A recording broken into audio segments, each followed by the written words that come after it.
Hello and welcome to Garblag Games with Lex Arcana. And tonight, these four wonderful gentlemen below me today will be joining in, and we'll be rolling up characters first before we get into Momento Mori Part 1, Spectres of the Past. I'll let the players introduce themselves, but you don't have characters yet, so you can't introduce them. Except for Dan. Because I'm Aaron. special. You can go Hey, first. everybody. Good afternoon. I'm Aaron, and I'm excited to play this system. It's got a very interesting dice pool dynamic that should be a lot of fun. Next up is Dan. Good evening, everyone. My name is Dan. I'm looking forward to playing a bit of Lex here. I'm really excited about doing kind of like Roman stuff. I've always had a bit of a love for ancient Roman Empire, so yeah, looking forward to it. And I'm going to be playing an Ogre. Right? Have I pronounced that right? Excellent. Yep. Not an ogre, an Ogre. I'll get to that later. Thank you. And Lawrence, thank you for joining us. Thank you for inviting me back to Garblag Games. It's been a little while since I've had a chance to join in and get involved, so it's nice to be back with everyone. Old friends and new with this one, certainly. And last up is Roger. Hi everyone, I'm Roger, and I have no idea what I'm doing. I do love ancient Roman history, so if you don't know anything about Lex Arcana, at least you've got someone that you can laugh at that knows even less than you do. Yeah. So on that subject, take your Roman history and then just like chuck it to the side somewhere. As in the setting, the Western Roman Empire never fell. Rome itself didn't splinter either, so it's just one big happy Roman Empire. Partly thanks to yourselves and the Cohorse Auxilia Arcana, or Cohorse Arcana. Cohorse Auxilia Arcana, yeah. In any event, you'll be playing Custodes. We'll leave it at that. Yeah, and as Aaron said, it is an interesting system because basically, based on your skills, you create a number of dice points and then divide those over 1 to 3 dice that you will roll.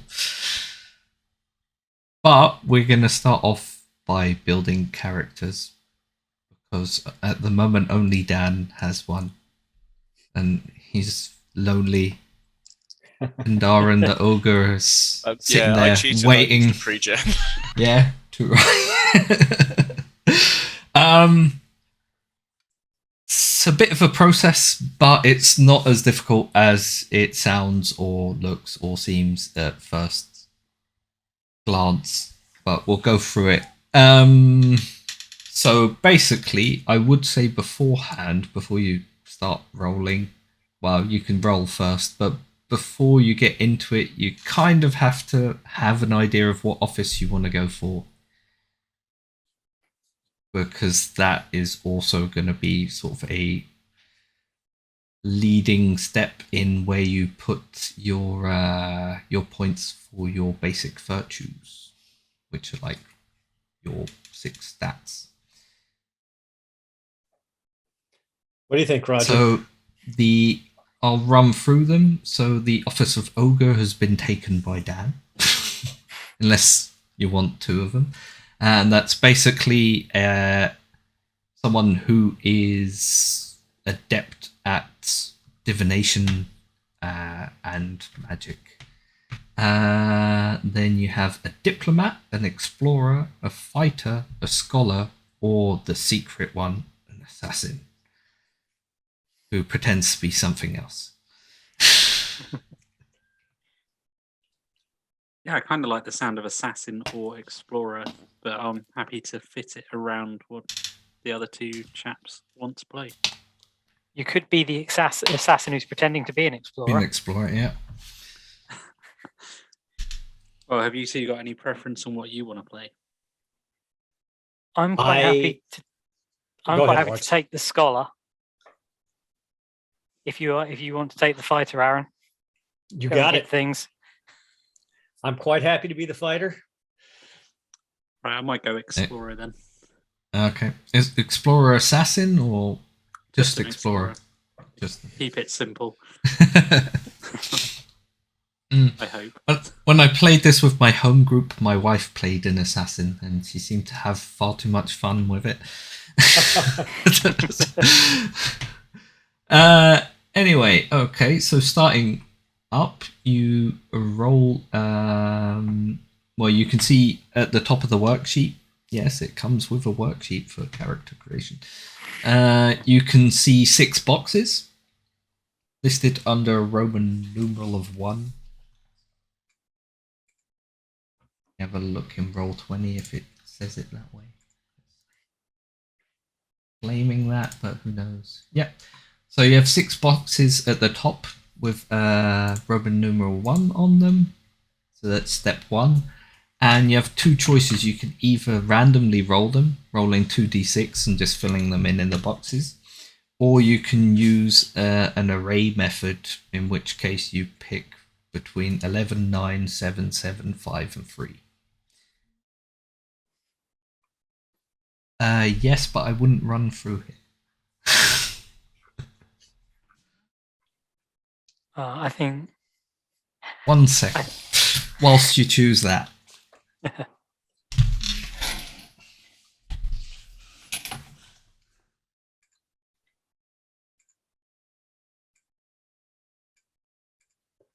What do you? I think I'm probably going to go with the standard array. I think I might randomly roll it because there's nothing quite like a character generated. You have no idea where it's going. That's true. You're going to do all the random. Oh, I think I'll do all the random Excellent. because having had a chance to have a look through this more than some of the others, I know that it is possibly to more or less completely randomly generate a character. You could do that Fantastic. as well. Yeah. So I think I will completely randomly generate them. So do Go you for roll it. across the line, or Yeah, you You just roll roll. and then assign In them. this step, basically, you just roll them all, and then you assign them how you want them. So, Fair enough. but obviously, if you wanted to do it completely random, then you could just roll them and assign them as you roll them. However, your chances of getting a scholar are probably a lot A lot lower, yeah. I'll randomly roll them and assign them, and I'll randomly roll the rest, I think. Okay.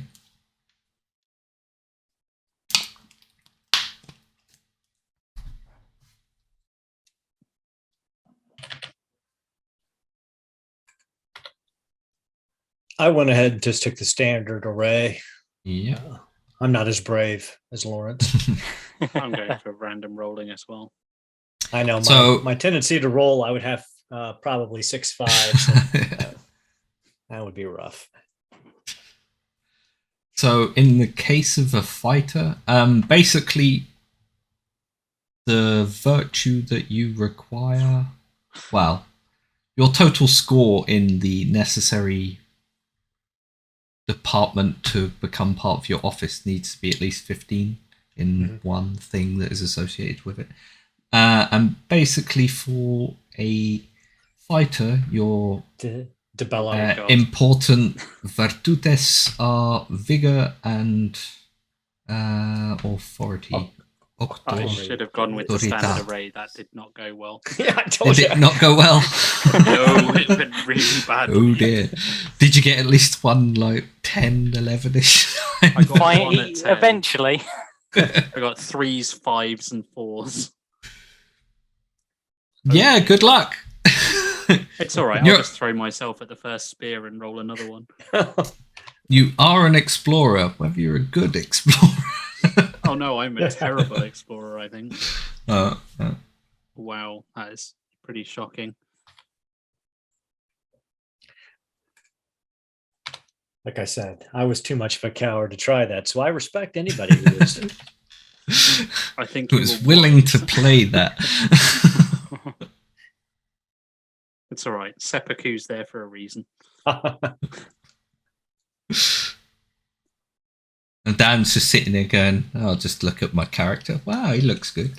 I was rereading the background. Tell us about your character's virtudes. What the what? His I'm gonna have skills. to get. It's gonna have to get basically used to like all these different.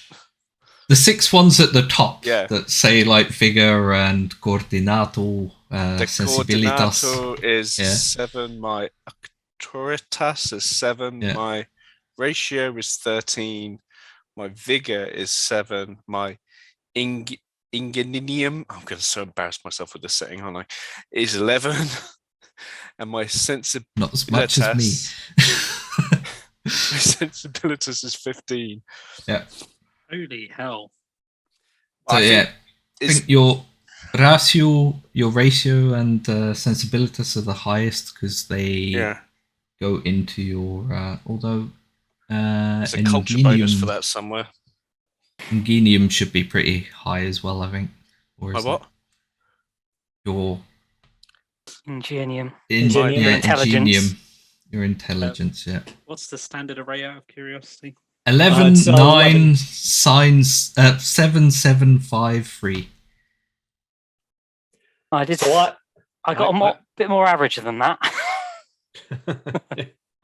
Yeah. Not necessarily bad. 8, 7, 7, 7, 5, 4. Okay. That's not bad at all. Yeah.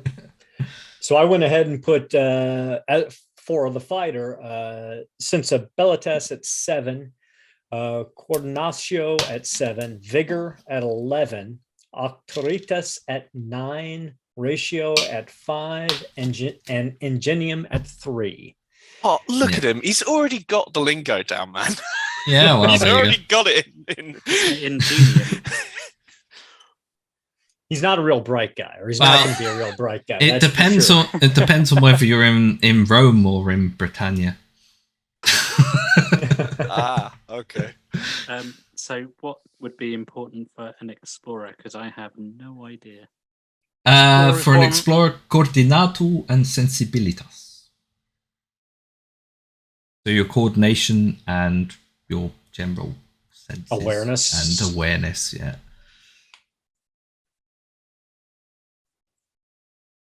That's right, because the explorer has to have at least a 15 in de natura, right? Yeah. And so what's going to happen is basically these 2 of these stats are going to come together to form the 6 or the more than 6 the skills that fall underneath it. What's autoritas? That's your authority. Yeah. Is that like how good you are at talking to people? Yeah, that and intimidating people and kind of diplomacy. That it relates to your society and your skill at society and your skill at war. So it's giving orders and dealing with people. Okay, and ratio is your common sense kind of your rationality, I think. Rationality, yeah. Okay, sensibilitas. That's your awareness kind of senses awareness. And Okay, and vigor, I'm assuming is vigor. Vigor is vigor, yeah. Well, I've gone with ingenium of 8, ratio of 7, sensibilitas of 7, coordinatio of 7, a vigor of 5, and an authoritas of 4. There we go. So has everyone got those down now? Yep. Okay. Your next step is choosing a province that you come from. Unless you really, really want to do the really expanded version of that. Otherwise, you just roll a d20 or pick one. The really expanded is fun, but it takes a while longer. Takes a lot longer. But where you come from kind of gives you a bonus, doesn't it? Yeah, yes, it will give you bonuses to your peritia, which are like your kind of skills linked to your characteristics that you've just rolled. So you have 6 skills underneath that. The bello, which is your warfare.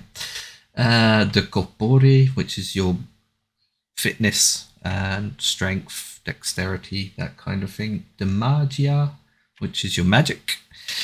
The natura, which is everything to do with nature, which would be useful for a explorer. Roger. The ciencia is science, everything like that, which is what the scholar's gonna focus in on. And the societate, which is society and your general skills at talking to people and convincing them to do things and so forth. So that's going to be the diplomat. It's good for kind of nature and outdoorsy and that sort of stuff. The nature. Give you an idea what's high in the natura. Do you want me? Shall I read out mine? Thracia and Armenia and Mauritania and Numidia are the highest in the natura. Give you an idea, Roger.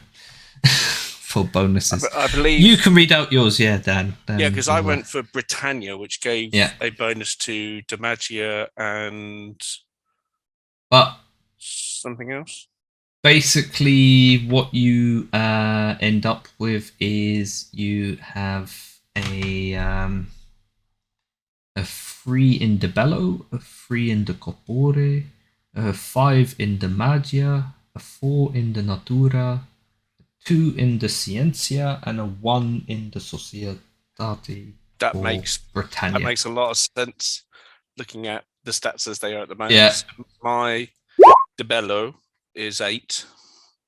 My de corpore is 8. I'm worried I'm going to be doing someone an insult by slightly twinging myself into an Italian accent every time I try and pronounce these names. Don't worry about it.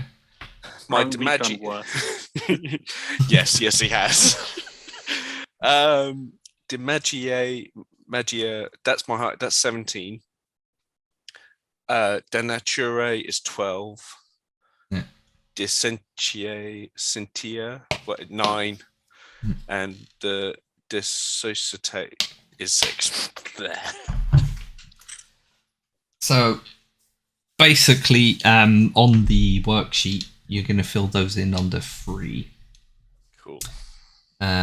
Linking to the box that it connects to.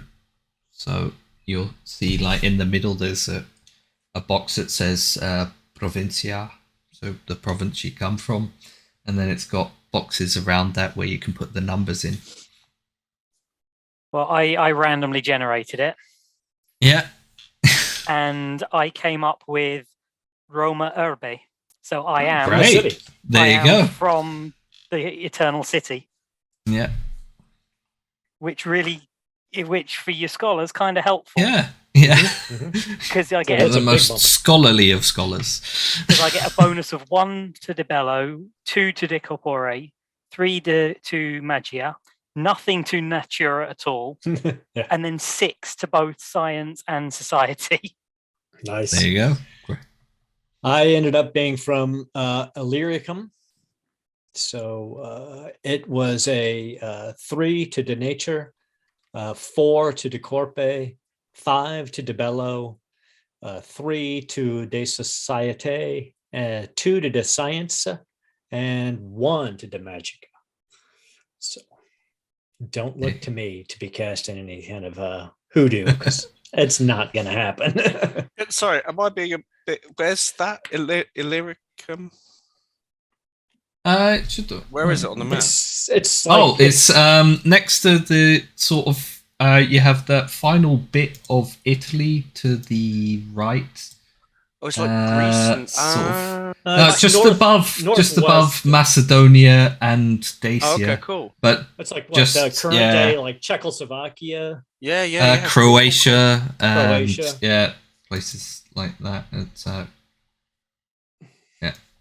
So where would be good for primarily de natura followed by de bello?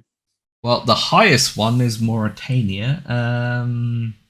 Gives you a 6 in the Natura and a 3 in Namibia is a 5 in the Natura and a 4 in the Bello.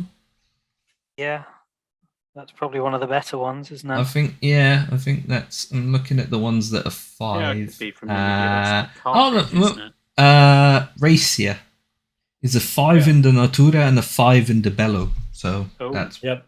probably your All right, best there bet. we go. That's a winner. I'll be Greek. So Thracia. No, Racia. Oh, Racia. Where's that? Yeah. Trying to think now. Racia is west of Illyricum. Yeah. Borders the Italian. Just sort of like kind of Switzerlandy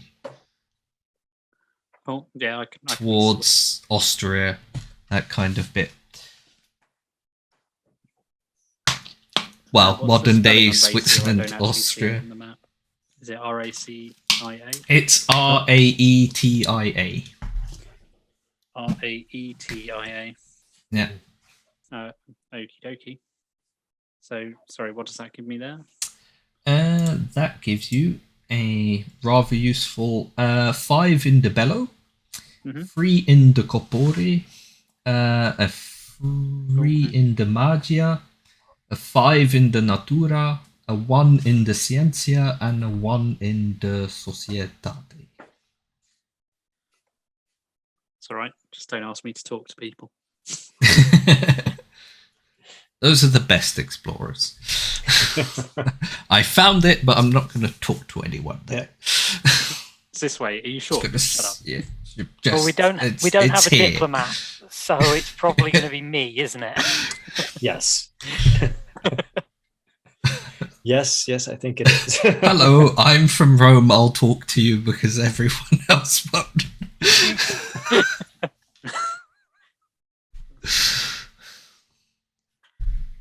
I'm feeling the dice are typecast. Yeah. So after that, everyone's got that right, yeah. After that, you determine those 6 skills by adding up the points that you got out of your province, but then splitting up the points that you got from your virtudes between the 2 boxes that are left and right of them. You can split it up how you want, but your end skill can't be higher than 18 or lower than 3. And this is a bit where it gets a little bit complicated, and that's why you have the worksheet. But once you've done that, you're golden. Yeah. So, for example, I've got a sensibilitas of 7. I split 6 towards nature and 1 towards magicka. In the boxes that are marked 4. Yeah.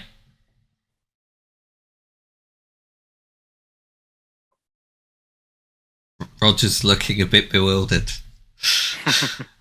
All right, I'll get that. And you thought Thaco was complicated. That's all right. No, Thaco I get. Yeah, Thaco I ain't got nothing on this, mate. But if you just follow the numbers, it kind of, yeah. But like when I initially read it through and looked at the worksheet, I went, "Oh, that's difficult." But to be honest, when we did it's fairly easy, and once you've done it once, it's more intuitive. You could do it quite quickly after that.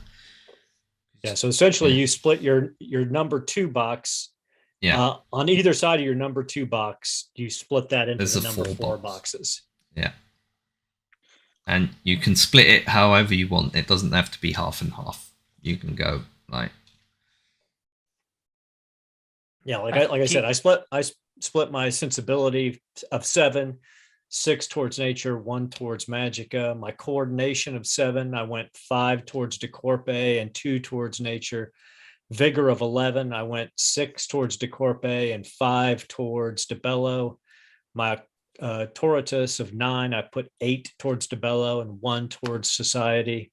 In my ratio of 5, I went 4 towards society and 1 towards science. And Ingenium of 3, I went 1 towards magic and 2 towards society.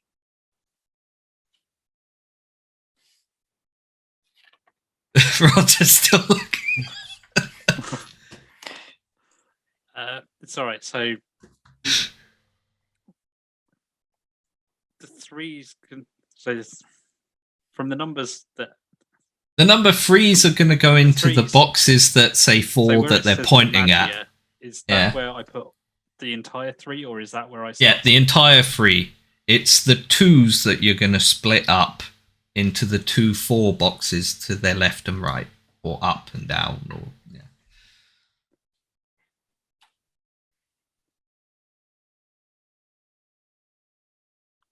For people watching at home, I don't know. I'll make a little video showing you what what happens. Is there any way we can show them a picture of the worksheet?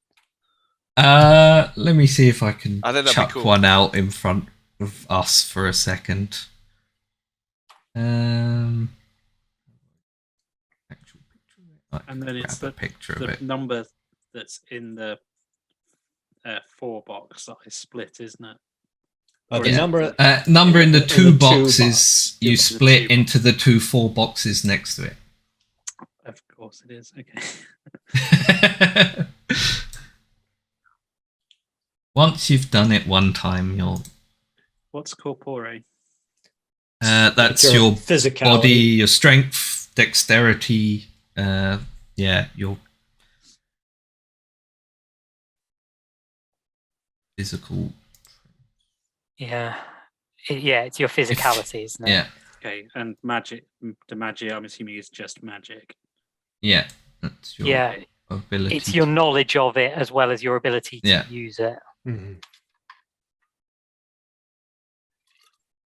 So yeah, I've come out with a Discientia of 16, a Magia of 6, a Natura of 10, a Corpore of 9, a Debello of 3, and a Dis Societe of 12. Wow, you're So yeah, definitely don't gonna ask be me to That's hit pretty- anyone. I'm assuming I can split it. But so you'll say talk I your had way a out. stat of 3. I can put 3 one way and 0 the other. Or do I have to put at I'm least not 1? sure if you can put don't- 0. I don't know if there's anything that actually says It you doesn't can say actually anything, put a yeah. 0. No. There is also nothing that says you can't. So, but Yeah. like you just have to take into But- account that all of your stats have to be at least 3 in the end, Oh, and a maximum of 18. So I ended Oh, up yeah, with of a Denature of 11, a Decorpe of 15, a Debello of 18, a Disociety of 8, a Descience of 5, and the Magica of 3. Don't ask me about magic. I have no idea. Don't But if you want me to know. hit something, Yeah, I'm it's your like man. me. Don't ask me which end. I can tell you which end of the sword is the bit you hold, but don't ask me to poke it in anyone. Tell them all about how the sword is made, what it's made from, how. Oh yeah, I can make you a brilliant sword. Just don't ask me to hold it and use it. Let me throw this up in front of us for a second so that the poor people at home can see what you're suffering through. This is... Sorry, Lawrence and Dan, I've covered your faces up briefly. But this is what they're trying to fill in. Basically, you just follow the numbers.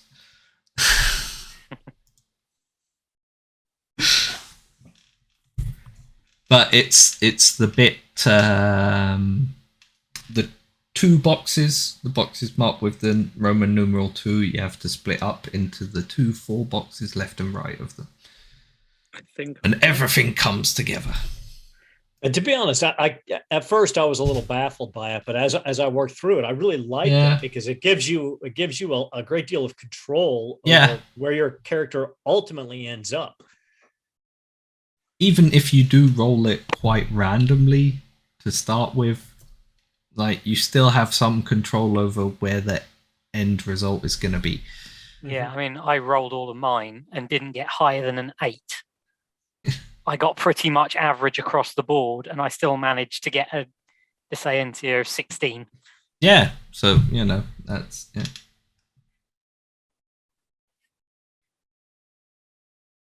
And then if the people watching are wondering what that all means, basically those are going to form dice points that you're going to use to roll Okay, so when I you have to make think I've skill tests. done all of that.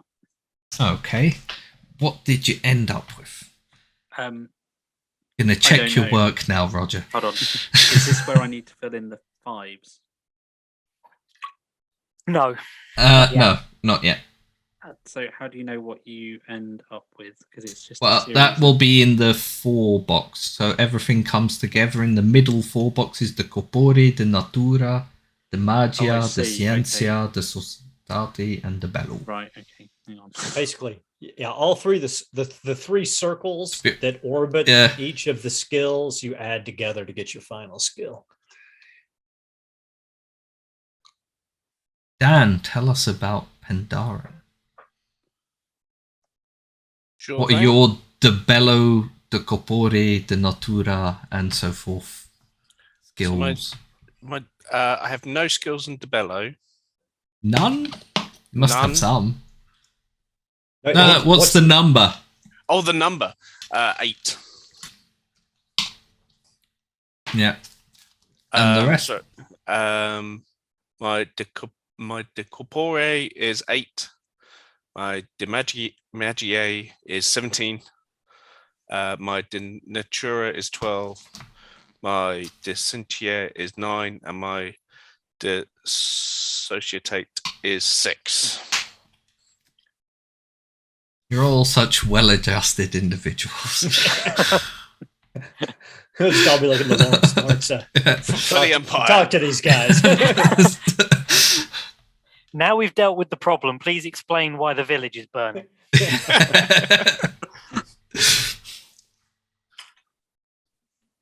Okay. I think I've done it then. Yeah. Okay. What did you end up with? De natura of 18. De magia of Nice. 5. De scientia of 8. De society of 3. De bello of 11. And de corpore of 12. It's a good lineup. Unless you want to Not talk to people. anyone unless you want to start a war. I feel like I'm going to have to shift the entire adventure towards social interaction. Well, I always had a backup diplomat ready to go at the moment's notice. So, right, after that, you pick your character's age, which will affect the initial stats, those 6 stats at the top. Well, they've already been kind of changed with your province, but then they'll get altered slightly as well.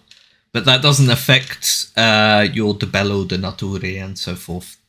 They're set now until you level up, basically. Might get some skills that help out. But your choices are young, adult, or mature. And basically, young is between 16 and 30, and you'll just get flat freeze plus freeze down the line. Adult is between 31 and 45. And then, yeah, you're a little better at reasoning and a little worse at vigor and coordination. And then mature is 46 plus, is like adult, but a little worse at vigor and coordination, and a little even It's better. even further skewed, isn't it? Yeah. Yeah. I think all of the pre-gens are, other than Pandaren, are sort of in their early 20s.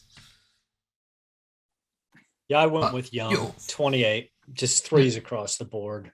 Yeah. For a final Okay. vigor of 14, coordination of 10, ingenium of 6, authoritas, authority of 12, ratio of 8, and sensibility of 10.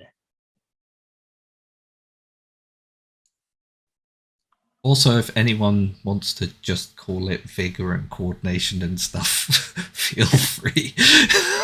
Yeah. I find myself moving in that direction. Yeah, don't worry. Amen. One moment, I'm just going to disappear for a sec, but I'll be back. Yeah, no problem. I went with. So we know Dan's end 30. stats because he already had those. So I've got coordination 13, vigor 11, auctoritas 6, ingenium, I think 7, ratio 8, and sensibilitas 12. Okay.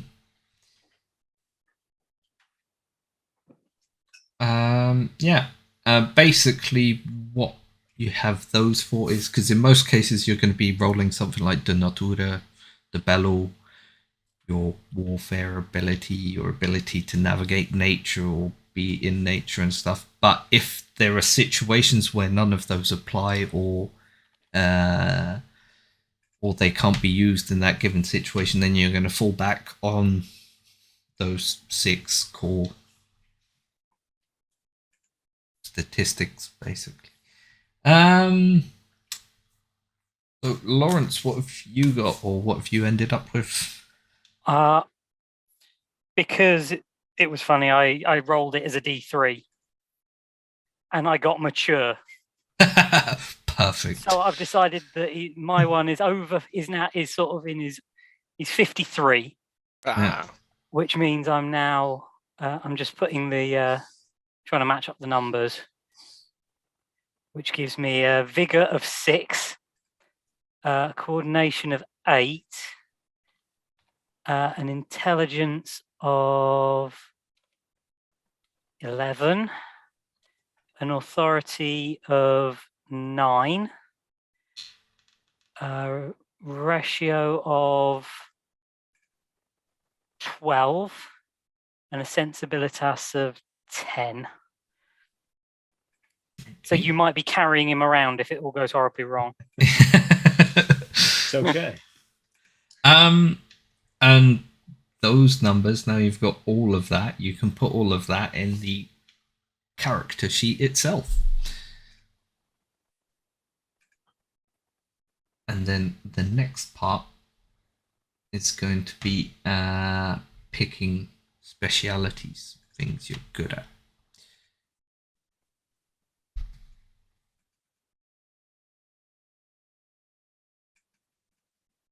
Basically, we're very, very close to being there now. See, so the bulk work comes in getting all of that in order. But, like, once you've done it, if you had to do it again, it would probably go a lot quicker. Yeah, it'd make more sense. Yeah. Yeah, when I was doing practice characters, the first one took me about 40 minutes. And then after that, I was knocking out, I knocked out 3 more characters in 30 minutes. I was like, okay, this is, once you get it, it makes a lot of sense.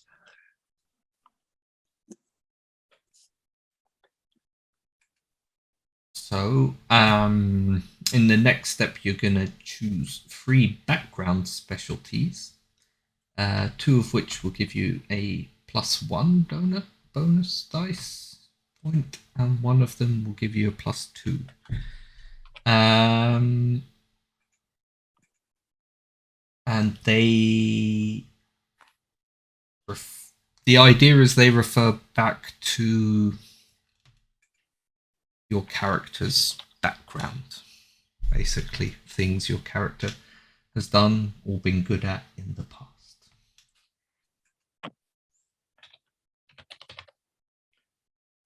So I went with swords 2, bows 1, and riding 1, because I think he's a son of a legionnaire, and that's, he was trained from the time he was a small boy until his adulthood to to potentially join the Legion himself before he got pulled into the special cohort. So,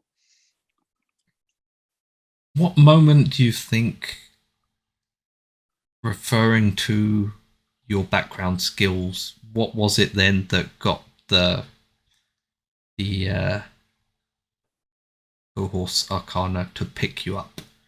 I think early on he was probably on a patrol in the mountains north of Lyriceum, and they ran across some sort of supernatural creature, and his patrol was decimated, but he walked away with the head of the creature. Not saying he killed it on his own, but I mean, he was the only one who walked away with it. And once he made that report, I think they came to, see him and then talk to him about it. The fact that he didn't panic, that he held it together, and that he completed his mission was what drew their attention to him. Okay. Nothing too bad. Maybe like a harpy or something. I mean, nothing. Nothing too bad. Not a hydra,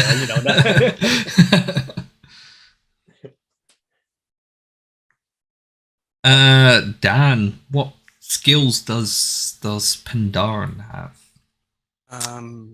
Good question. You can basically say all of them, because you also have one, I think. I have the extra one that you get at the end. Hold on. Just go for it. Why does that side stop working? There we go. So I have under the magia. Yeah.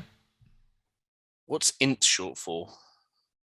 Int of dreams, int of omens, favor of the gods. Interpretation. Interpretation. That would make sense. Thank you. Yeah. Interpretation of dreams, interpretation of omens, and favor of the gods.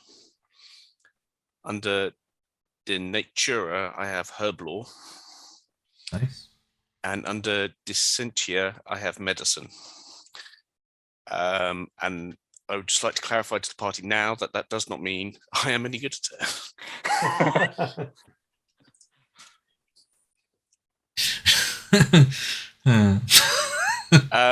I mean, to be honest, based on the medicine rules for this, like it may help out, but not as much as you'd hope. And I did like this about this pre-jab, which is why I was attracted to it in the first place. Is under age. It says don't ask. Which I thought was a nice touch. Yes, he is an older gentleman, given a long white beard. So what are the skill options? There are a lot of specialty options, and right, it'd probably be easier if I just chuck them in the chat for you, because I switched my bows one to stealth one because I forgot at the end you get 2 new skills. Yeah, you get 2 new under ones. Your specialty. Yeah, but they have to be under your specialty, so I'll pick up bows then. Yeah. Well, so the ones you're picking now are pretty much your background before you joined. Yeah.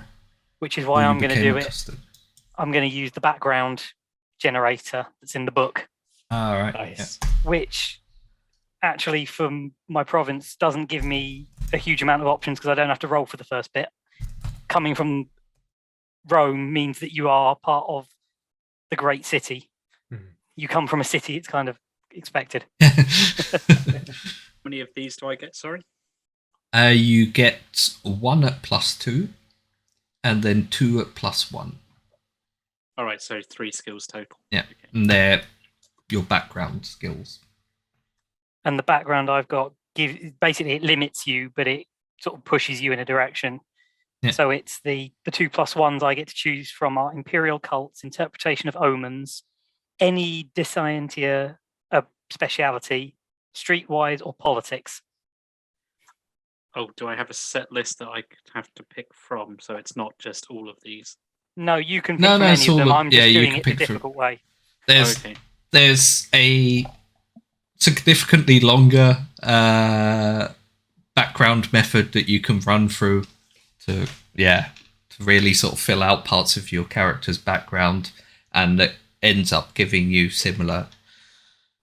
It gives you everything you need, but with a lot more rolling or picking Not stuff. actually as much as I thought, but it's you do have to. Yeah. This is the quick method because.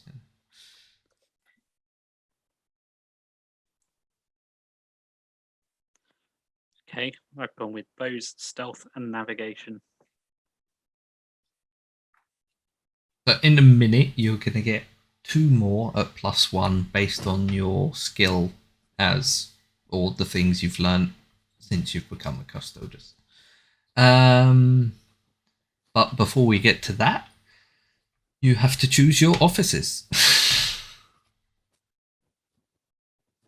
Which is, already chosen. We've pretty much all done that. Yeah.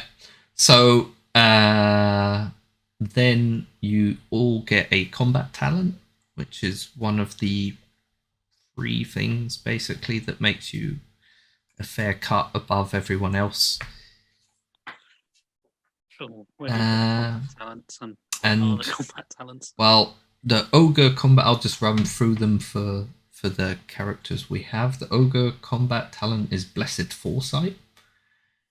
Once per Tempest, an Ogre may force an opponent to repeat a debello roll made against them, and you have to keep the second result even if it's higher than the first. Basically, you see the attack coming with your prescience and try to avoid it. Explorer, Roger, is Hunter of Men. The Explorer may use the Natura instead of the Bello to make ranged attacks when using a weapon with a base damage rating of 6 or less. Any bonus dice points from a Debello specialty in weapons that would benefit this ability still apply. That's pretty nifty. The Fighter gets a hero's duty. During combat, at the beginning of each Tempest, the fighter can voluntarily engage one opponent in excess of the number of opponents they would usually be engaged with, regardless of which group. The player's opponent or players or the opponent are outnumbered. Also, the fighter can always decide which enemies to fight. That's also, it comes in quite handy because in our home game we had the fighter take down gauge 2, leaving a space for one of the players, and managed to take the first one down with a whopping 33 damage. That just whop. Wow. And then made fairly swift work of the other one as well for having that outnumbered bonus against him, but but it also frees up someone else. The Scholar gets Achilles' heel. Once per Tempest, the Scholar may repeat a damage or protection roll. The Scholar must keep the second result even if it's lower than the first one. That's the, oh god, they've hit me. Roll it again, roll it again. Yeah, please roll it again. Don't die. And then after that, this is one of the second things that makes you better than everyone else, as long as you have enough pietas, is you get a form of divine protection from one of the gods of the Roman pantheon, based on your character class as well. So the Ogre gets Apollo Phoebus, Apollo the Bright. By spending 6 pietas, an Ogre that has made a roll of the Magia can use this invocation to roll the same dice combination again. And that's pretty much going to be the core kind of mechanic for all character classes for this. You give up a certain amount of pietas, piety, whatever, to re-roll something. Explorer is Diana Opifera. Diana who helps by spending 6 pietas. An explorer that has made a roll of the Natura can add it, well, re-roll it again and add it onto it. 6 piatas, what, sorry? An explorer that has made a roll of the Natura can use this to roll the same dice combination again and add the result to the previous one.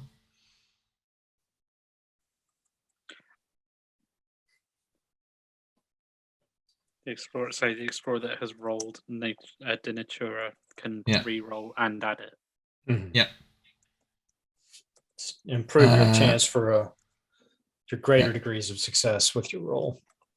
I think Fighter they're all the same. Fighter is Mars Victor, but for DeBello. So so the same thing, but for DeBello. And the scholar is Minerva Ingeniosa. Something like that is the Ciencia. Basically. And so the combat talent plus this, plus your fate roll is what really makes you a lot better than everyone. Mhm. And then step 3 is where you're going to get 2 new specialties under your office. So you have to choose something that falls under your office in the list of specialties. And they each have a rating of +1. And they can't be one that you've already chosen, obviously. How do we know which ones are under our thing? There is a list. I can give them to you. I put the list in the chat. So your one is the Natura for an explorer. So I can pick 2 from there, Natura and get +1. Yeah. So this is where I picked Bose 1 and Threatening 1 because that's the only kind of talking he's going to do. Yeah. Basically, it seems like Lawrence's character rolls up somewhere, asks them nicely to do the thing you need done, and says, look, if you don't do it, I'm going to have to leave you with these 3 very grumpy, mean-looking people behind me. Well, I'm stepping out of the room now. What would you use exploration for? Navigation.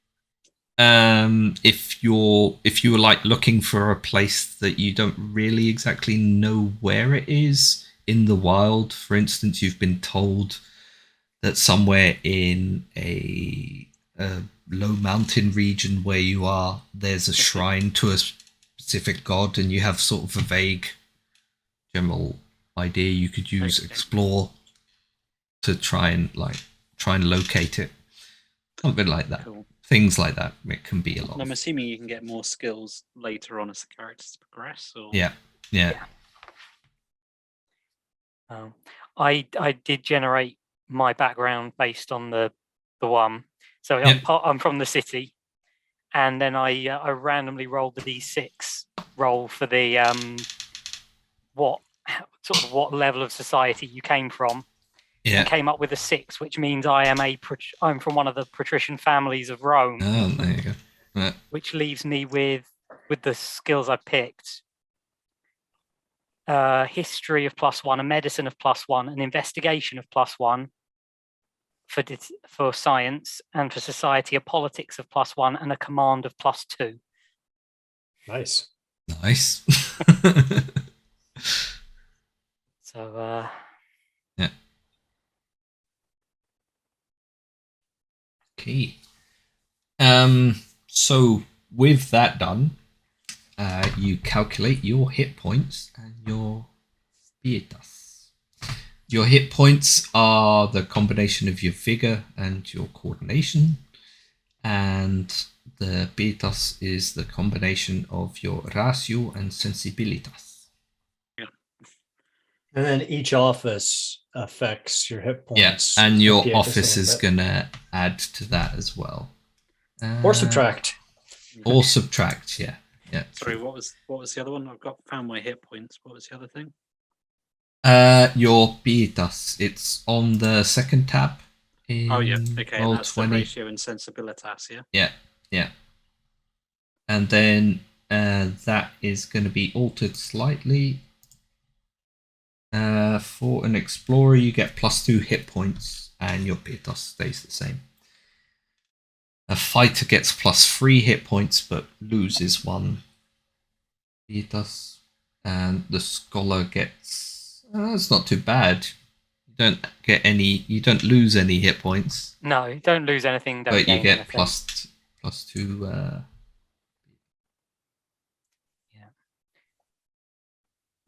Which Okay. currently leaves me with a maximum hit points of 14. Yeah. And 22 pietas. Nice. Nice, yeah. There you go. Oh. Hopefully Sorry, no. the gods will Yeah. protect you. Pietas of 24, sorry. Yeah. I forgot to add the bonus on. Tasty. Yes, Ended up I'm with, definitely trusting in the gods to watch over me, because Yeah. otherwise I'm in trouble. I ended up with 27 hit points and 17 pietas. I've got 26 hit points and 20 pietas. I've got 13 hit 13, points. yeah. And 31 pietas. Oof. There you go. Well, Dan's character's going to spend, like, every time you have to do magic, you have to spend a number of Yeah. it. And if you fail your roll, it still succeeds, but you have to spend the difference in your success again Oh, to okay. make the... So it will Oh, just wow. cost you more. So, yeah. Cool. So yeah, then basically you have your characters, because we'll leave the experience modifiers for in between sessions or at the end, whatever. And you only need your equipment now, and taking into account that your equipment is gonna create endurance or endurance points that sort of work against your hit points as well. And if the two meet, you become fatigued. Yeah, you don't want to be over encumbered in this game. That's for sure. It's because interestingly, one of the writers of this also wrote second edition The One Ring. Oh, wow. And that's one of those things. There's a few things in this that, like, I've noticed some similarities between, and that's one of them. The whole, like, your Once they vigor meet. and your endurance. Yeah, you start shedding equipment as you get tired and See, injured. that just means you've got to run the One Ring after you've done this, Lewis. Yeah, that's Yeah. right. I'm not saying that. Compare my the dispatch two. notice today. Yeah, I'm still I waiting have for mine. Still not got my shipping No. notification yet. You're right. It'll come. It'll come. But I think they said it was going to be delayed to Europe anyway. So And they said that in the U.S., the boxing up of it, they said it's going to take weeks. They're like, all right. they said, Ah, don't yeah. don't panic until we Just- tell you yeah. it's closed. Because Those Yeah, 14 it's been taking a boxes while, labeled yeah. Aaron are just takes them a while to sort through everything. Because I think the first person that got it from Garblag, I think got it a couple of weeks ago. So Yeah. yeah, so it is taking a while. I think with where there's a lot of them going out, like the US and the UK, it's just taking a while. it'll be worth the wait. So, shall we pick equipment to go off Yes. into the field? I would like a Roman legion, please. Then you have to knock on the door of the first customer you find and go, "Hey, would you mind helping us?" And they'll probably go, "We hate you guys, so no." I like how they realized that there was, like, maybe a problem in there that you could just roll up and ask for the legions to help you, and they went, "Oh no, but they really don't. There's a rivalry between them." It's technically you have the authority because Authority. we're part of the Praetorian Guard. However, no one likes the Praetorian Guard. So they might not do it. It's all right. Just don't get me to ask. Otherwise, they will probably give us the Legion, but in a very different way to what we would want. So I picked standard, kind of standard gear for a fighter. I took Enos, a sword, Clypeus, which is a medium shield, and Lorica Hamata, just mail, kind of middle of the road. So I was trying to make sure that I kept my encumbrance under half my hit points, so it wouldn't affect my, exploration and movement and everything. Okay. I would like a bow of some variety.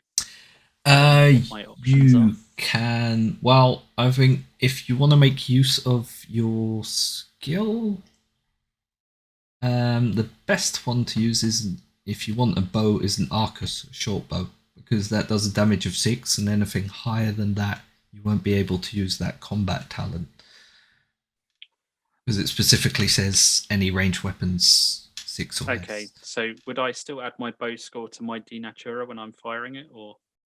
Yeah. Okay, yeah, I mean, that makes a hell of a difference. Rather than using my Debello of 11, I'd be using my Denatura of 18. Yeah. That's basically, the... so that's a short bow. It does damage of 6. It also has a difficulty of 6, but you have the bow skill, and your skill is, you're running off of the Natura 18, so it's more than double, so you count as an expert, as master. Yeah. Yep. So you don't have to worry about the difficulty. That's all right. So it costs 3 in encumbrance, including your ammunition. Where do I know encumbrance? Range lock. So bottom right hand corner of the character sheet. Mm-hmm. Okay, so I've got. Oh, I see. And basically, also where you have your hit points, you have those boxes. Mm-hmm. You can use the right hand box to click up the encumbrance up to there, and then you know where it sits. So then you know, if you count down from your hit points as you get hit, if they meet each other, you know you're fatigued. Okay, so on the weapon bit where it's got weapon, short bow, damage 6, encumbrance 3, is expert. Mm-hmm. Yeah. Cool. So I can take that. Yeah, as long as the difficulty is less than half of your skill. Yeah. Cool. Can I get some mail that seems suitable for an auxiliary? What would you like? Just like you chain have stuff. the same as I mean, as Aaron's fighter. I'm not talking like well, you've got one lower than that is Lorica Squamata, which is like scale armor, and that's protection and encumbrance 4. And then below that you have leather armor Corium Lorica, which is protection and encumbrance 3. That is, once again, the protection is, it's all dice points basically, and this is going to create a dice point that you'll roll against the damage that you're taking. I think just regular chainmail, it wouldn't be scale that I'd want. So what's that? Encumbrance 5? 5. Yeah. Protection 5. And protection 5 as well. What's it called in? Lorica Hamata.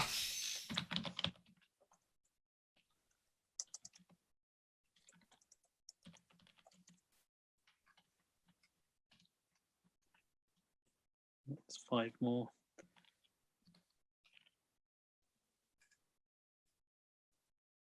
I mean, is there any? I'm just trying to think of like standard kit. I mean, stuff like bags. Well, you have sort of standard gear with you that you carry with you, with a stick and a couple of knapsacks, basically. So I don't have to worry about. There's like a list of standard gear that you have with a strap and stick on you that you pretty much don't have to track or keep. I mean, with traps, would I just make them, or do I need to carry like big ass traps? I think traps themselves, you're gonna probably have to make them on, Like a hunting roll? like where you're trying to set up an ambush or something similar, or trying to trap something, or if you're hunting, you'll just roll Hunting. Yeah. Okay. Cool. Yeah, because I figured You taking a shield of any kind? I mean, I don't even have a melee weapon. I would take one of those.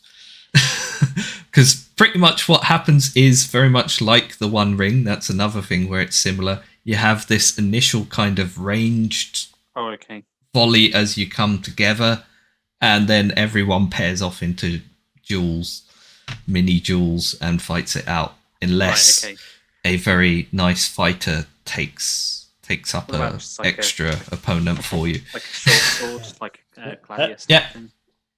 Do you want a? You can have a dagger as well if you don't, because the Bujio dagger has 0 encumbrance. It only does 3 damage. Otherwise, a Gladius is 6 damage and 2 encumbrance. So the knife is damage 3, no encumbrance. Yeah. And what's the sword?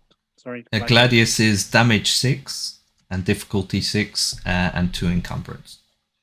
What's your debello? Hang on one sec. Difficulty 6 and how much encumbrance? 2. 2. My debello is 11. So just not. Do you have a +1 in swords? I haven't got enough. I don't have the skills for it. Then you are not an expert. So you'll have to roll higher than 6 to do anything with it each time. Otherwise, it automatically misses. Dagger as well. Well, your dagger is damage and difficulty 3, so you should be fine with that. You're an expert at stabbing things with a little dagger. Dan, what equipment have you got on you? Because, you're fully equipped. Yes, I am. Fully equipped. Okay, so I come fully tooled up with in reverse order, a Pugio, which I assume is a type of dagger. Yeah. A sling. Dagger. Yeah. With some shot and a cudgel. Wallop. So no. I always imagine his cudgel as just, the stick he's leaning on. Stick, it just goes whop. Can I have a small shield? There's a Palmer, which is literally a small shield, a little round one. +1 parry and 2 encumbrance. Yeah, I'll take one of those. I don't think he'd have a big kind of military shield like Aaron's got. So what's the small shield called? A Palmer. Palmer. Yeah. PARMA. Mm-hmm. And I've the picked ham. up So it's parry +1. What else was it? Sorry. encumbrance. 2. Yeah. Very much. I've picked the Sicker, which is the curved dagger, so it's slightly better, but actually has an encumbrance value.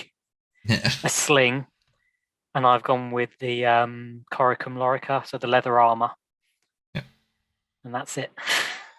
And I went back. No and javelins or pillums. Nope, I did. I went back and I switched my bow specialty to missiles, and took a javelin, an angon, for us, so I could have some kind of ranged weapon. For that initial volley. Yeah. Then run up and stab. Yeah.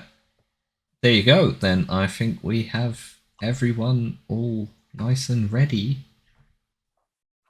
Start playing. My character's name is Aleko Casimir. Okay. My character's name is Just try. Pendaran Mab Elad. Yeah. Am I pronouncing that right? Pendaran. Mav, I imagine. It's MAD. Pendaran Mab Elad. Elad? Pendaran Mab Elad. I'll just change the names on the screen.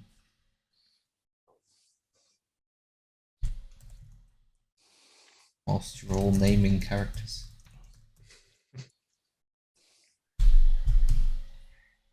So I mean, like, Ratia has been under Roman rule for a long time, hasn't it? By this point. Yeah, it's you're into what would for us be the 400s. So you can have any name or background that you really want. But there's a list of names in the book. I'm not going to run through them all.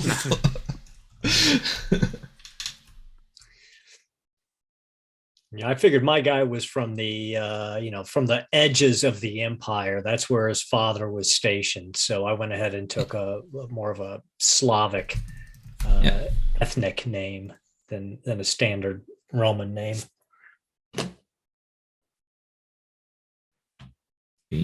Roger, you've gone for Tiberius.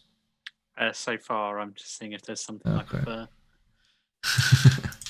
Lawrence, have you got any idea yet?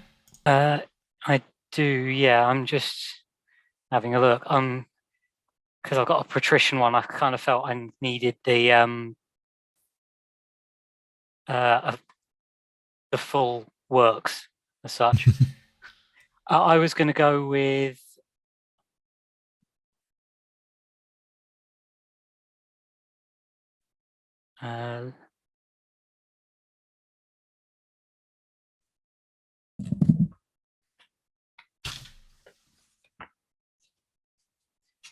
Lucius Cassius. What I was going to use. Lucius Cassius Aeneas.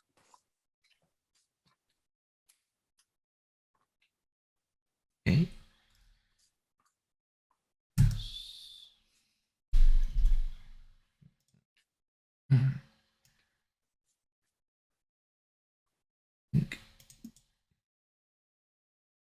End up being on 2 lights.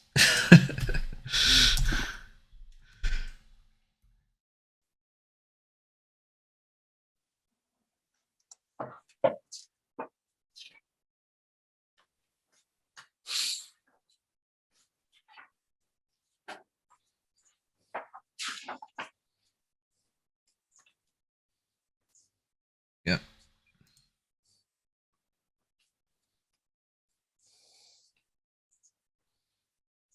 Go.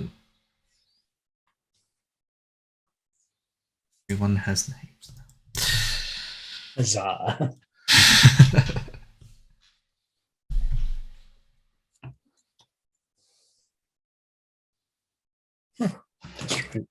I'll add this. Titus. Okay. Sorry, Titus Sergius.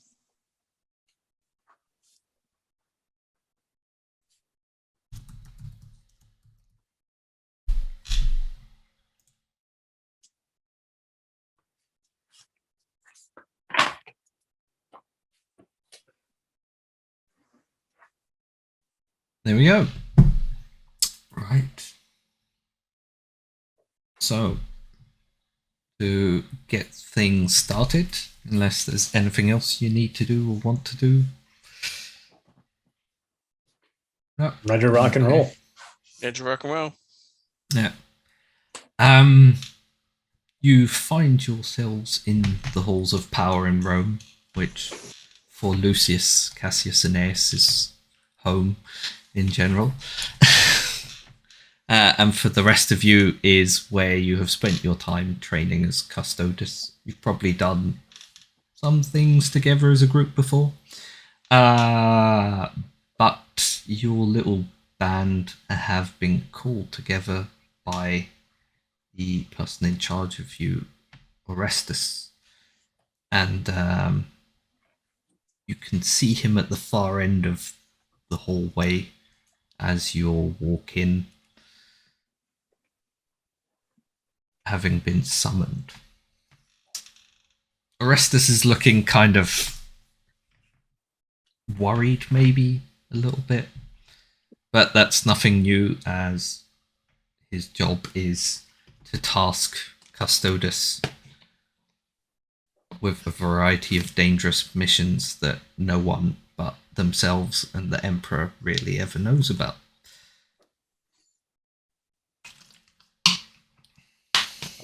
Aleko, he's a big guy,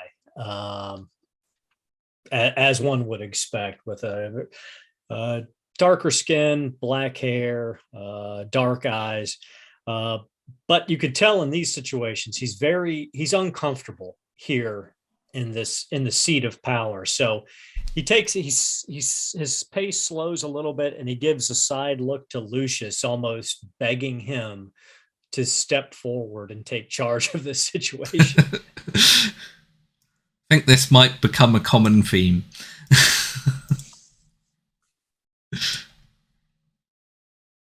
Fair enough. Greetings, sir. You have called us for what reason?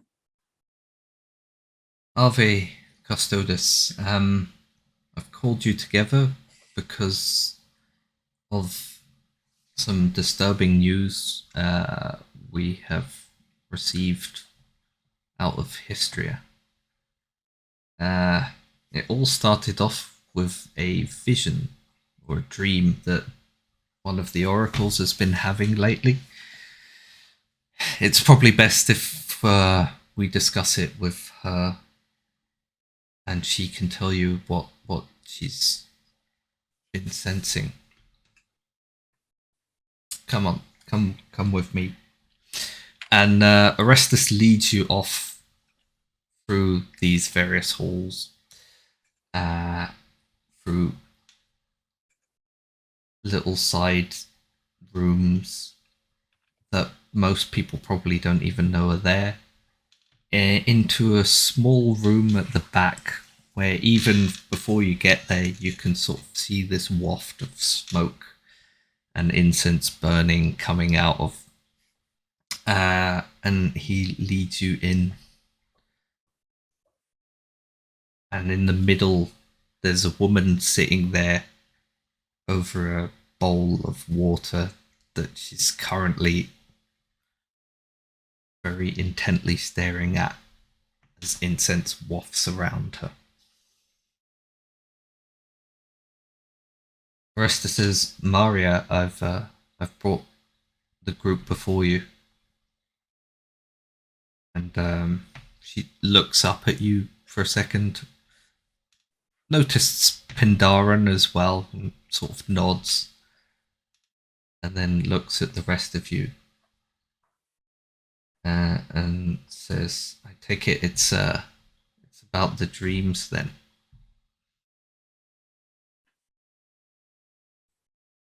Any of you want to do anything or say anything before?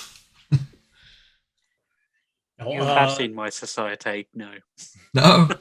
I just wanted to see if you just wanted to outright insult everyone. No, if anything, Aleko's discomfort is even more obvious, and he's basically put himself as far away from her as he can be without looking disrespectful. And by the way, thanks to Nerdzeka, his nickname to his friends is Kaza. So okay. You guys would know him as Kaza. Okay, then. For Pendaran, in his circles, this is quite an honor to be in her presence. She's an oracle. So he is being very respectful in her presence, kind of keeping stum. But he's more sort of his physically frail, long beard and eyes is kind of like almost in awe. Okay. Titus is an incredibly shy person, so he doesn't like talking to people he doesn't know. So he just stays perfectly silent and lets other people do the talking. It's going to be difficult to roleplay, isn't it, Roger? I was going to say, we're going to be a bit stuffed if none of us want to talk to him. Yeah. She ushers you all forwards towards this big bowl that she's looking over and says, don't be shy, come closer. So the Lako walks up closer, hesitantly, looking the entire time, looking over at Lucius the whole time, be like, save me from this situation. And he respectfully bows his head and he goes, yes, grandmother. The closer you get, the more the incense sort of dims the view of everything behind you and outside of this sort of central area where she's sitting. And before you know it, she starts talking and her voice becomes vivid and loud in your head, like images almost. And she says, it began as a dream I had. An eagle flying in the sunshine at the edge of the borders of Italia, though I know not exactly where. Then a horn sounded in the distance, growing louder as the ground trembled and the sea churned beneath its noise. Eagle swooped low to survey the broken ground, and the sky grew dark. Shadows flit about, hunting it just out of sight, save for one ghostly glow of a single ember. The eagle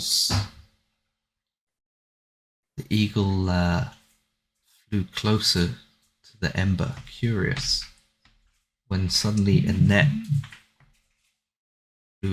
fell over it and dragged it to the ground, near a city by the coast. There it was pinned by spears in its wings, and from the darkness dead men bearing weapons surrounded it. Chief amongst them was someone, king maybe? Couldn't quite make it out. Then the spears came in again, and the dream ends. And as the world around you sort of returns, Maria starts looking down at the bowl again, and she starts throwing dice into the water that roll, and the water ripples along the top. Arestus looks at you all and he says, based on these dreams that Mara has been having,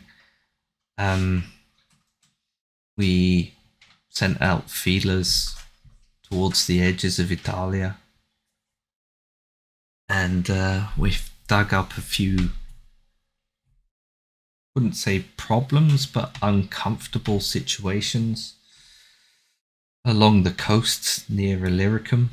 One of which is word of an old senator, Drusus Scalvus, who retired back to his villa near Pola, a city at the edge of Italia. Word had reached Rome a few weeks back that he was at death's door, but now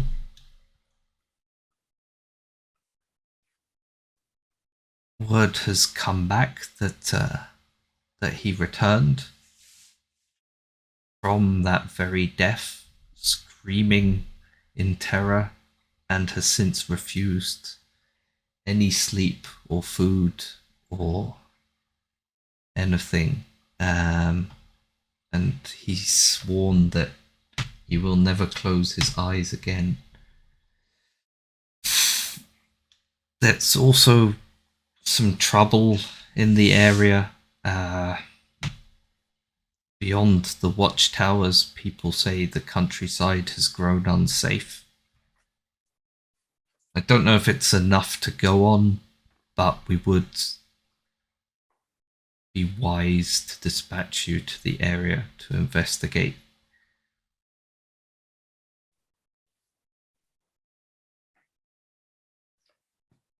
As you will, sir. How long has this been going on for? Maria has had the dreams for the last, the last half a month, maybe. Around similar times as this word has reached us about the senator. Taken offhand or not joined together, they all seem to be just small symptoms of some other things, but put together they seem to form something that might be a threat. And with Maria's dreams, we wouldn't want to take the risk. As you will. Sir, may I ask how long it has taken to have scouts or others gone before us and returned information? Or is this hearsay brought through the normal channels that watch the Empire? Most of it has been hearsay, and then a few tidbits that we put together based on our looking into this area more closely. But it's about 9 days travel from Rome, so yeah. We will be the first. Yeah. You'll be the first of any significant group that has been dispatched. Before, it was mostly word from messengers going back and forth from agents in the area.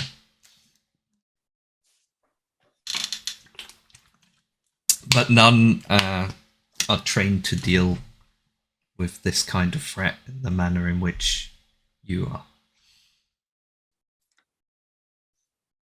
Then by the will of the Emperor and the gods, we shall have to investigate and hope that the threat can be contained. That is my hope as well. And may we also hope that the gods walk with you in this. Mars is always at my side, yet he does not always help. Not sure you always need help. But this threat could potentially be grave enough to threaten the Empire if it is something that has found the Oracle in her dreams.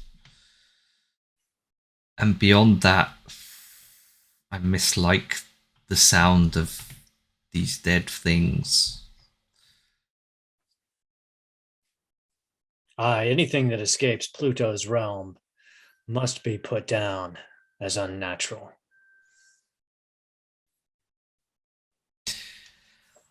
I would suggest you depart as quickly as possible, as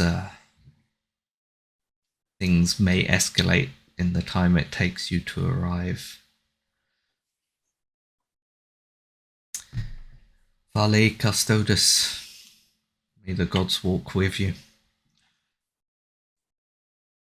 And you, sir. Aleko turns and, assuming he's dismissed at that point and is heading out.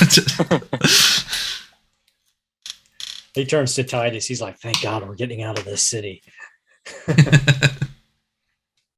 Time. Slow down, young man. As the old man hobbles along. Yeah. Sorry, Pandoran. I forget myself sometimes. As you all leave the room, Maria sort of looks up briefly at each of you and furrows her brow slightly, and then looks back at the dice in the little bowl of, large bowl of water. Pendaran, what do those dice mean? Don't know. What do they mean? How's your hydromancy? Hydromancy? None at all, I don't think. I do have interpretation of dreams. Well, you could potentially try and interpret her dreams if you want. No, I'll simply reply. I do not know. Rather thoughtfully. Divination, magic. It is not for me. It's good that we have you along, Pendaran. Strange are the wills of the gods and how they move. Hopefully Okay. they move with us. So, That is yet to be determined. been given your task outside of the room. One of Orestus's servants hands you a diploma with basically your writ for the entire journey and for any situations that might arise while you're investigating. What would you like to do? Would you like to do anything before you leave Rome? Are you gonna collect anything, take anything with you, or are you just gonna? Well, collect personal possessions and then get out of the city as quickly as the others will allow me. Yep. It's pretty much the same way that Kaza is thinking. He goes back to the barracks, gets his gear, and he is ready to march immediately. Okay. Yeah. Growing up in the Legion's fortified camps, he's ready to move pretty fast.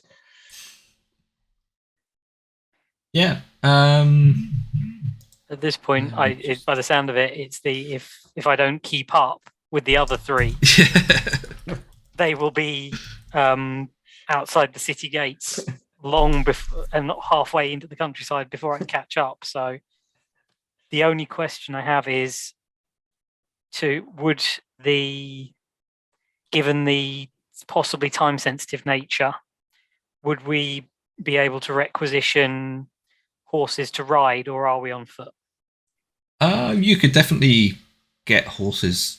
The main thing is it's probably Bola, the city they mentioned, is where Drusus Galvus lives nearby. And it's a coastal city in Illyricum. In Italia is about 13 days if you go overland, but it's 9 days travel by sea. Yeah, that's what I was thinking. We cross Italia and then get on a boat. And yeah, that's going to be your best bet. In which case, then yeah, so you're more likely going to have to requisition horses there. Once we've arrived. Yeah. But you can definitely take horses to get to the boat. Anything that speeds the way, I think, is probably advisable. I mean, if we don't have the skill of being able to ride, can we just not ride, or are we just not very good? Oh no, you can definitely ride. You can pretty much do everything that would be expected of like a high standing officer kind of thing in a very special detachment of the Praetorian Guard. If nothing else, you can sit on the horse and get there. You might not be able to fight someone while you're doing it. Yeah, that's mainly going to be the kicker. Like if you get into a horse chase or you have to fight someone on horseback, that's probably going to be more of a problem. But shoot their horse and then leg it. Well, yeah, but I mean, with your nature skill, I mean, your base dice pool is already pretty high, right? You've got a nature of 18. Mm-hmm. So your writing base is already, dice pool is already 18. So All right. Yeah. Yeah. Out of everyone, you're probably going to have the easiest time writing about. Good to know. Okay. So I take it you're just, going to travel to Polar. Set off as soon as we've collected equipment, I guess. Mhm. Yeah. Yeah, it depends on like how much equipment you're gonna want to take with you. I mean, I would think, your standard soldier's kit bag with, your supplies, your camping supplies, basic rations, and then just his personal gear would probably be the only thing that Kaza would take. Yeah, I think Titus would have a fairly similar approach. Things he would need to make camp and survive on, along with his weapons and armor. Yeah. In that case, yeah, you quickly find your way off. Well, quickly, a couple of days travel to the boat in question and manage to pay for your way on board ahead of everyone else waiting for it. And you set sail from one side of Italia to the other. How long will the journey take? It'll be a few days on the boat as well.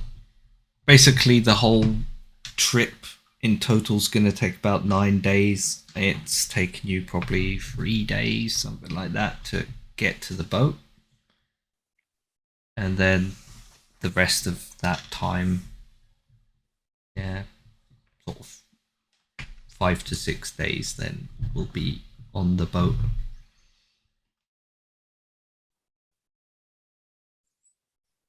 While we're on the boat, Kaza's, he's loving every second of it. I mean, he's just being away from the city, smell of the solitary, claps his big hand on Lucius's shoulder, and he's like, Gods, it's good to be out of that stinking city.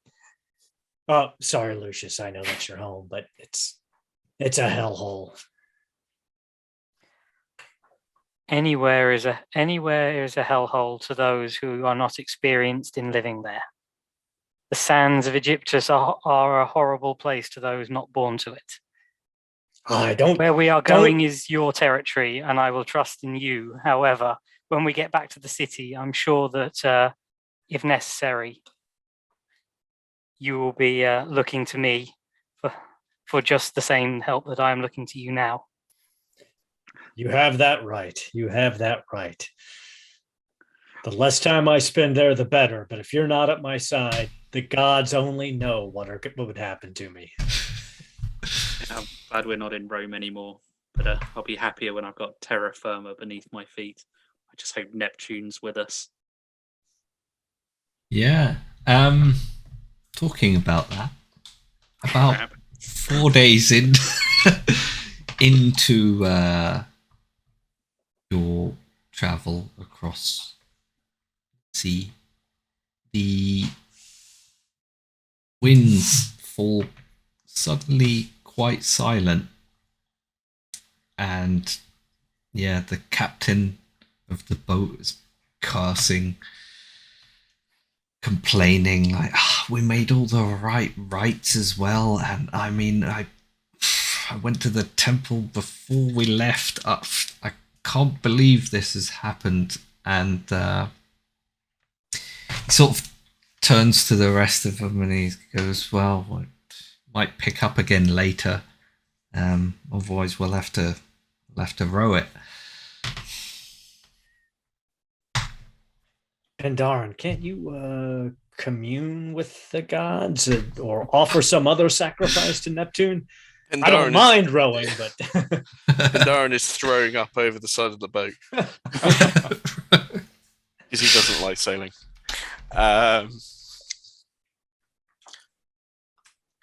I can certainly try.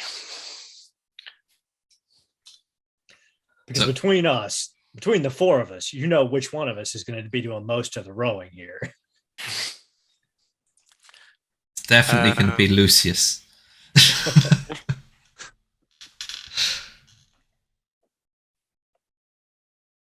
So, What kind of role can I make in this scenario?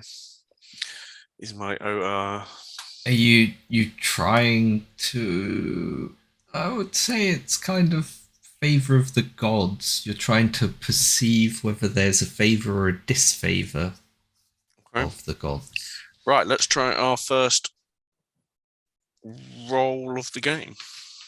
Okay. It's Walk me going to through it. involve like a little ritual that you'll set up. I assume there's livestock aboard. Yeah, sure. Just gonna. Yep, that's what the dagger's Okay. for. That's fine, we can eat it afterwards. Yeah. Right, so walk me through a roll. So I have a favor of the gods at +1. So does that mean my Demagia is 18? Yes. But So how's that? in this case, so you're going to cut open an animal to find the favor of the gods. I'm going to say that's Haru Spinsina,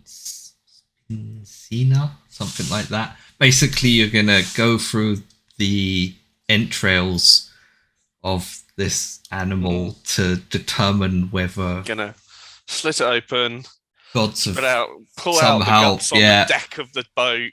Basically, arms somehow been displeased. arms Or, up, covered in blood, but it's not really. It's nothing he hasn't done before. This is all old hat for him. And he'll start examining the entrails. the rest and the of patches of the ship's crew are kind of looking shocked because you've just grabbed an animal in front of them, sat in the middle of the deck, and gone, "Whoop." We'll have a look at this then. So you're going to be. It will cost you 3 beer dust to do this ritual. 3.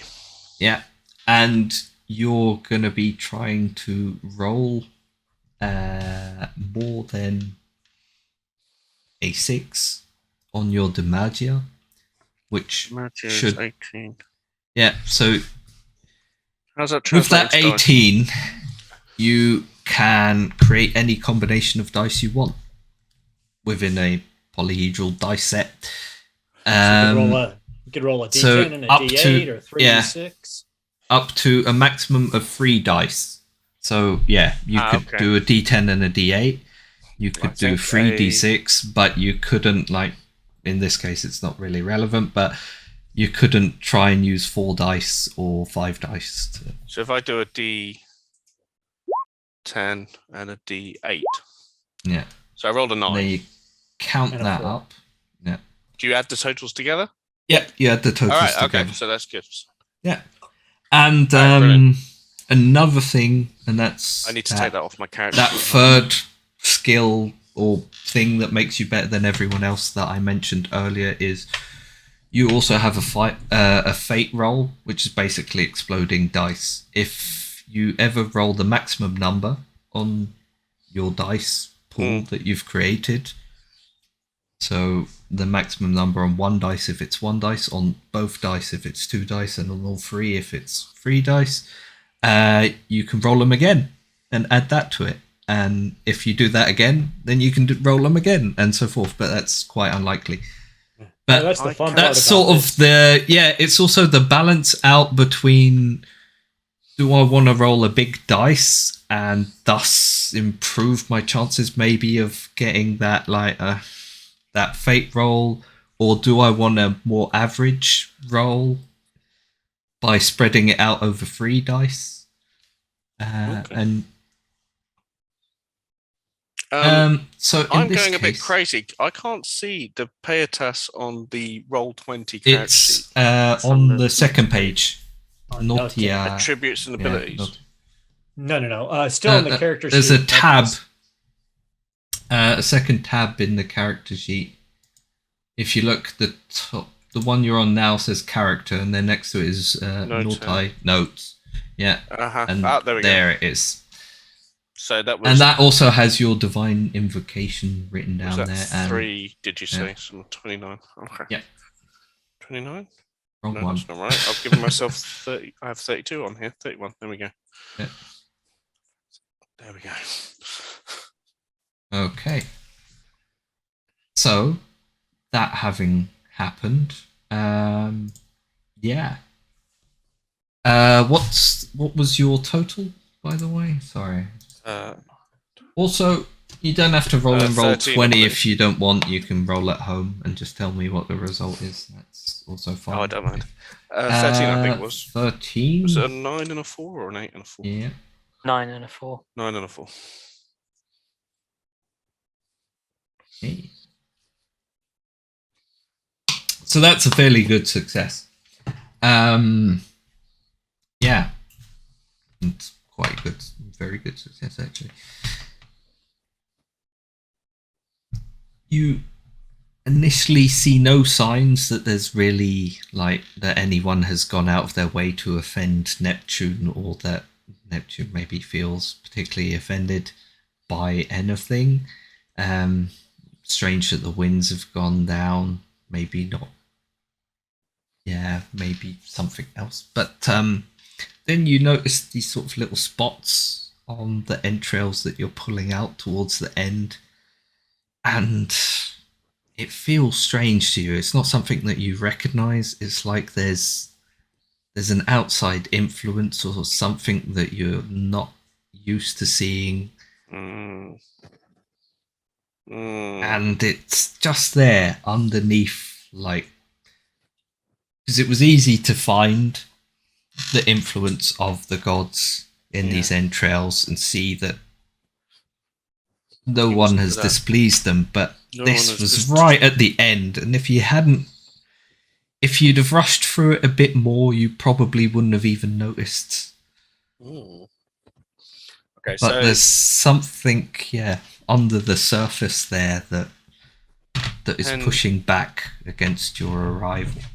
Hendren will be humming, going, scowling at the entrails, and it will go, The gods are not displeased. No ill favor has come from this crew towards the gods, but there is something else here, my friends. An external influence. Something moves against us. Captain, I recommend we move to wars immediately.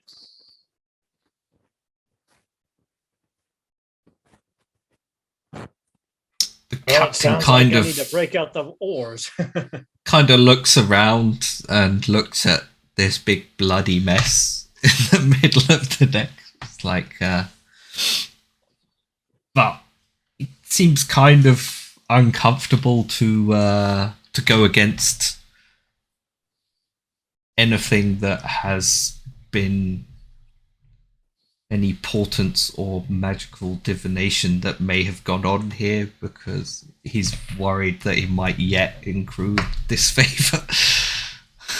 I mean, as this is happening, I'll sort of step over to the captain, sort of while he's sort of doing it, and just go, Captain, I apologize for the fervor of my learned friend here. However, his skills are undoubtedly great, and his understanding of the gods are true. I would take his value as such, and his advice as, while not he may not be as polished as those of Italia, but his skill is excellent, and I would trust it.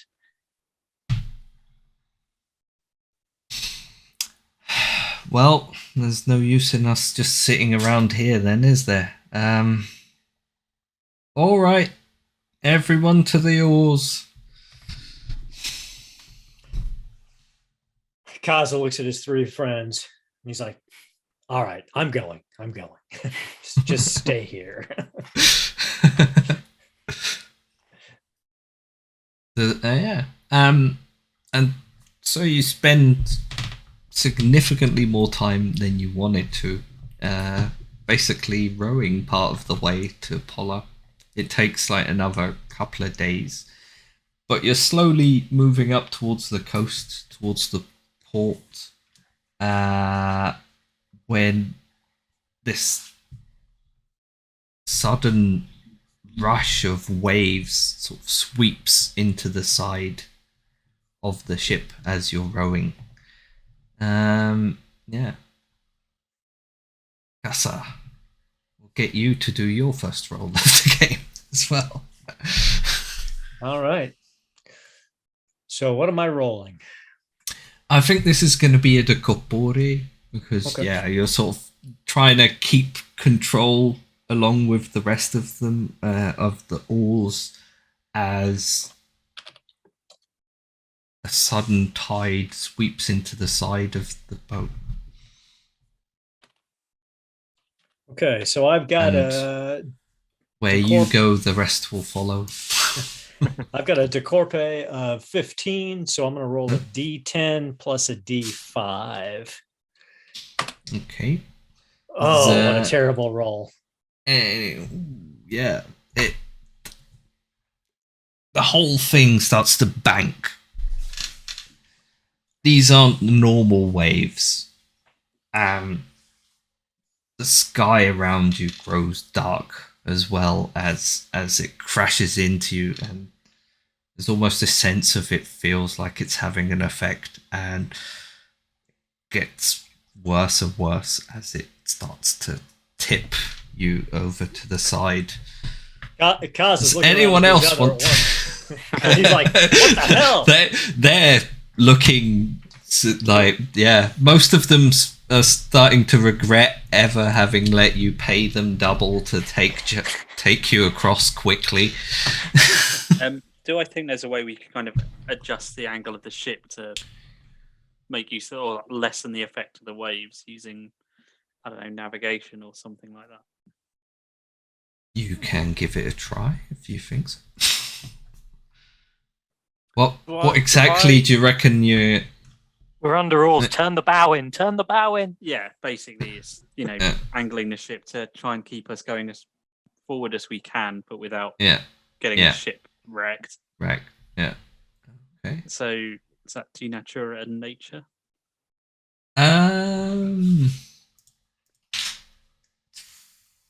Sorry, not nature, navigation. I mean, navigation, yeah. Sailing is also de natura. Yep. So it's probably going to fall under that. Under sailing. Yeah. Worries. Okay, let's see if I can that's a... not cock up too badly. Trust me, you can't get much worse than a 5 on a D10 and a D6. Or a D5. D10. Well, no, that's not great. Fine. 9 on a D10 and a D8. No, it's sort of Average. enough Actually, to that's pretty average. You start bellowing commands as you kind of work out what needs to be done just to scrape by, and you turn the bow in enough that it sort of, you're still being pushed kind of sideways, but you're no longer tipping, and you're closing in as the oars try and power forwards quickly enough towards this closed port area ahead in Pola. You're closing in fast enough that you're gonna reach the shore safely enough, but where exactly you'll reach it is a bit up in the air at the moment. Kaza shouts over his shoulder, "Titus, I've decided I don't like the water anymore. Next time we go by land." That sounds better to me. And then I'll go back to shouting orders. Well, not so much orders of you do this, more point the ship that way. No, wait, that way. That way. What are Pendaran and Lucius doing at the moment whilst this is going on? holding on Do to I? something tightly.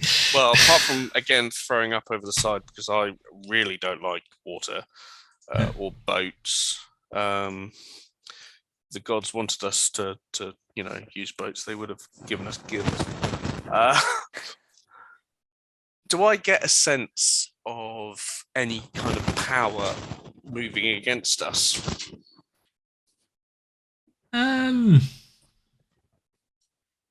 let you throw just a standard Demagia. You're not really like.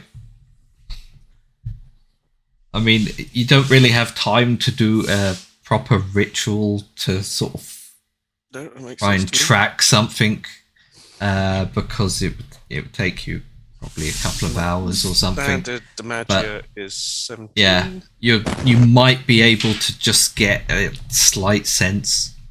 You're not necessarily going to pick up on anything. If my Demagia is 17, does it work that I could roll a D10 and because it's a 7, it would be a D8, or does it have to be under? D7. It'd have to be exact. Yeah. It has to be exact. Okay. So you could roll a D10, a D4, and a D3, which is half a D6. What's the difficulty? About a 9. Oh Christ. We'll have to stop with D10 anyway. About a 9. It's exactly a 9. I don't know why I said about.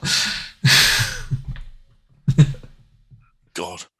And then I'll try a D6. Yeah. Nice. Well, 10. Okay. What are you gonna do with your last point though? Just roll 1d1. I don't think you roll can one. Can I do that?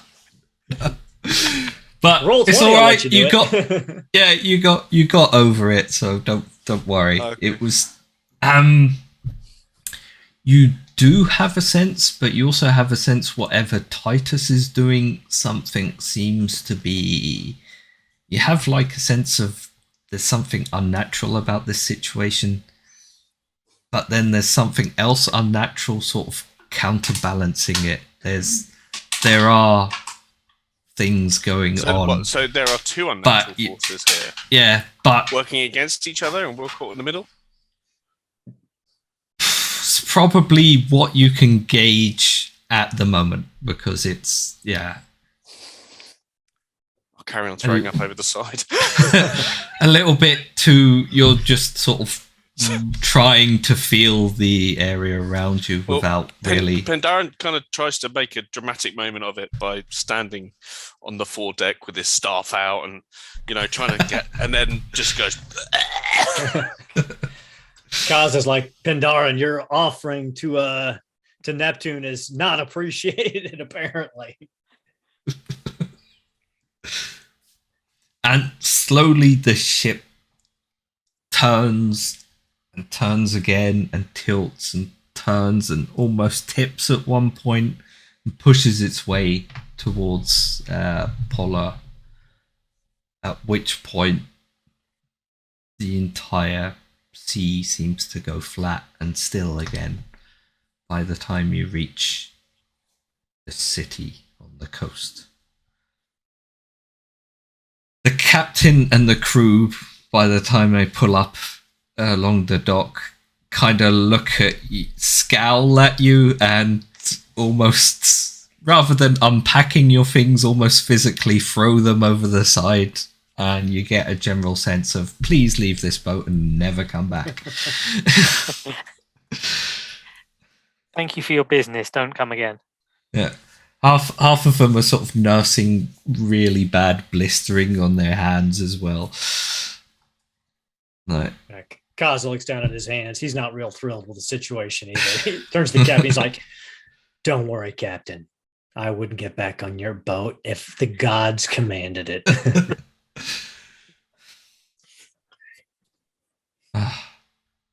I just hope the trade on this side is worth whatever that was. I just get off the boat as quickly, like grab my stuff and get off the boat as I can, straight onto terra firma. Kaza puts an arm under Pindar, and he's like, "You're gonna be all right. I don't think you've got anything left in your body after that." Drink. There were two forces at work in that storm, and we seem to be caught in the middle. I do not understand it. Well, if you don't understand it, there's not a chance in Hades that I will understand it. So maybe you should tell Lucius. The worst thing about it wasn't also really a storm. Like, the sky got dark and there was some massive tidal waves pushing at your boat, but you couldn't really feel any wind. Yeah, I will come alongside the pair of them, sort of under the other arm of Pandara and basically go, sort of just help support him on the other side and basically come along. My friends, time and wine heal all matters. I think we should allow the first and find the second. Lucius, my dear friend, I've always appreciated your keen wit. I fully endorse this plan.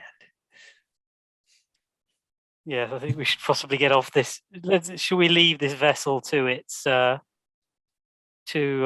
whatever the gods may have planned and follow our plan instead? Aye. Indeed. You're left with a parting gift of a few like severe scowls as you walk off down. Well, it's a better parting gift than we might have got, I suppose. Better than being at the bottom of the ocean, that's for sure. Yeah. Yeah. So yeah, you're in a fairly typical sort of port area for a city that has been under or part of the Roman Empire for a fairly long time. So it makes it quite easy for you to navigate through.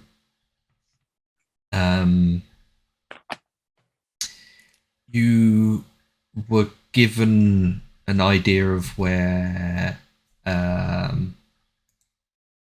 Drusus Calvus lives in a villa outside of town, where he has plenty of farmland and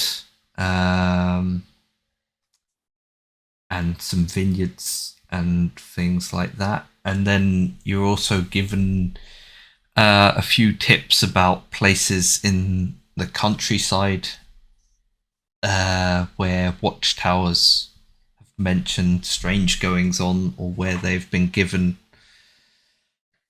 information that things might not be quite as safe outside city walls as they used to be in the countryside.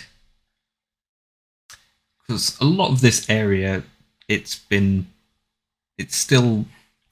part is still Italia. You're in like the part of Italia, Histria, and it's been part of Rome or the Roman Empire for quite a long time.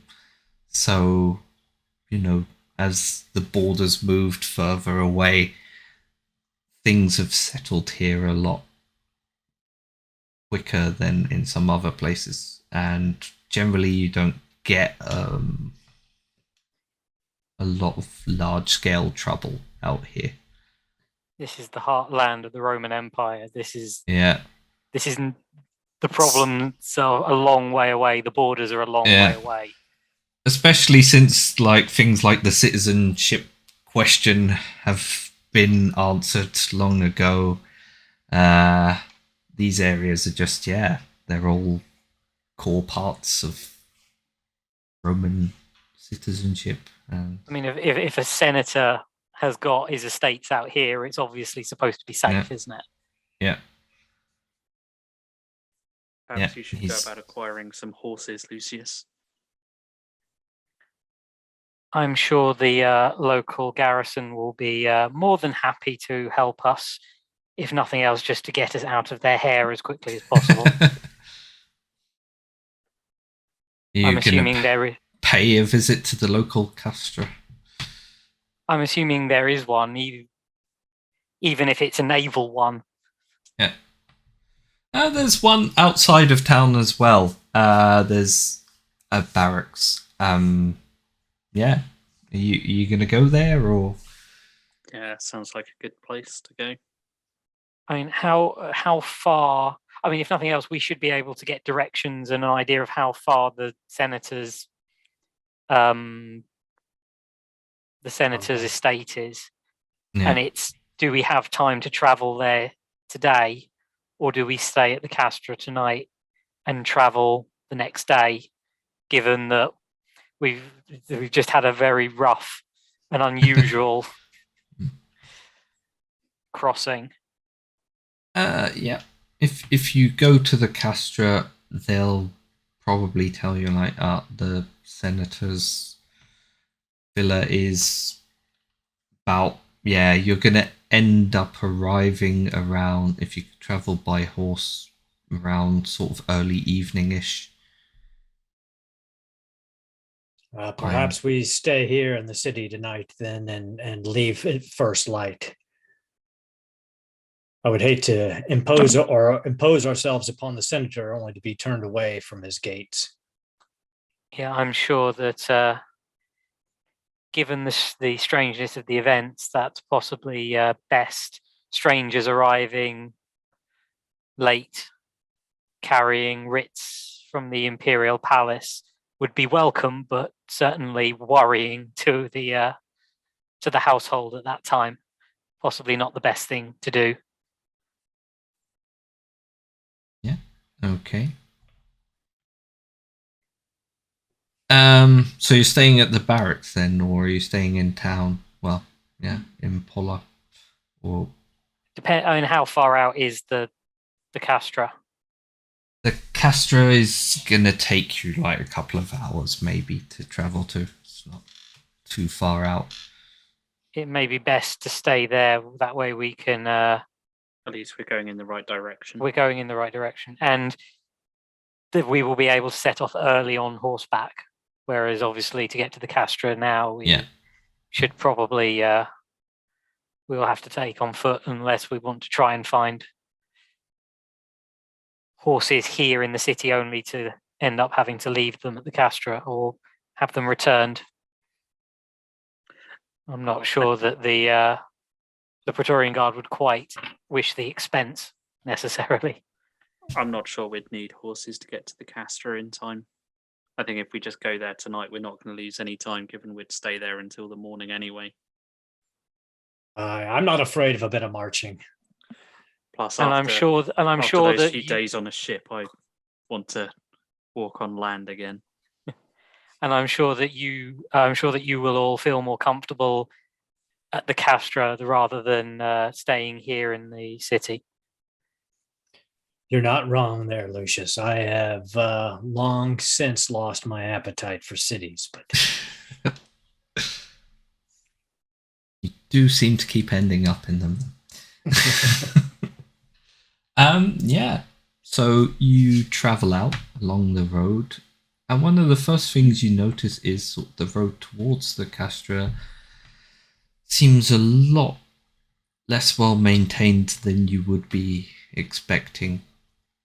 There's kind of bits where vegetation is just growing out of the middle of it. It's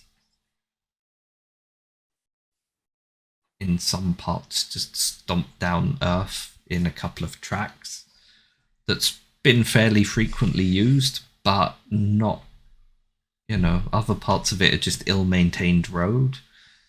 A lot of it. Given that it's a major port in this area and this is the main road out of it, and there is a military presence nearby that's supposed to keep the roads good, it's a bit odd that it's not being looked after. Yeah, it definitely noticed, like, you don't even need to roll for that. You'd immediately go, this is kind of weird. Also uncomfortable to walk about on.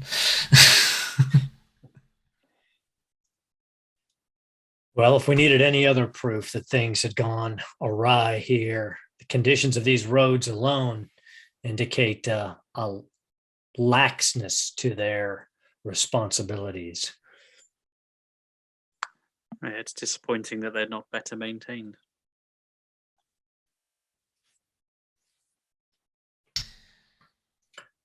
And at that, I mean, seeing the condition of the roads, Kaza is starting to pay a lot more attention to his surroundings. At first, as he was leaving, they was thinking of okay, this is going to be a stroll basically into the near countryside. But seeing this, he's like, okay, there actually may be trouble in the area that we might have to confront. Yeah. Like about an hour and a half out, maybe you're getting to bits where the vegetation, the trees and things, bushes on the side of the road have been allowed to just grow right up to and almost covering parts of it. And it's clear that it really hasn't been well maintained for a long time. Since Aleko is paying such good attention, I'll let you roll a sensibilitas. Okay. Well, I got a 10, so that'll be a straight D10. Let's give it a shot. 5. Not great. Not terrible.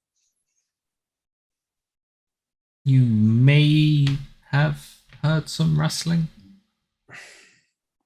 Where are my friends? There. I hear the sounds of things off the road. Can I listen out? See if or listen and look, I suppose, see if I can spot anything. Yeah, sure. What's the relevant thing here? So are you just like listening in the same way that Aleko was, or? Well, I mean, I don't know if I could use hunting for it to. Yeah. How I would track something. Yeah, I think you probably could.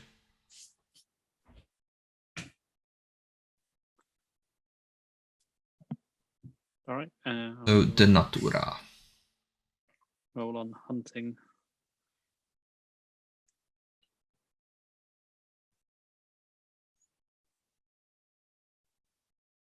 And how are you building up your dice pool for? Not very well, apparently. And a D3.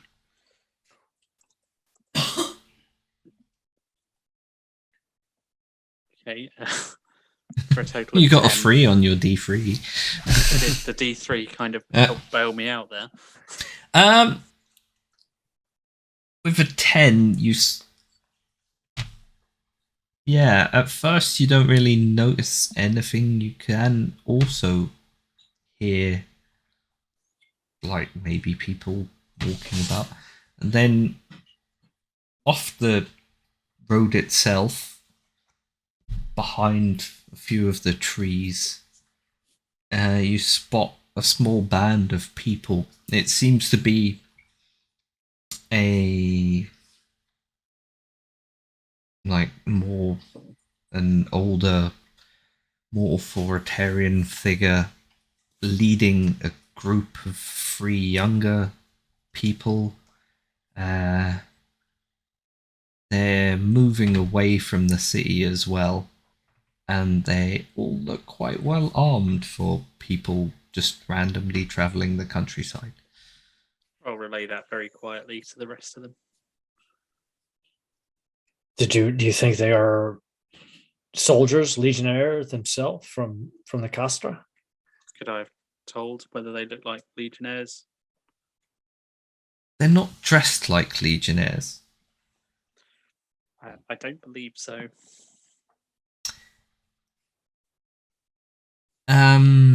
Aleko, what province were you from again? Illyricum, right? Yep. You have you have a kind of, well, you're quite certain that they're dressed in sort of more typical Illyrian clothing and attire, and they're almost armed like the Illyrians of old.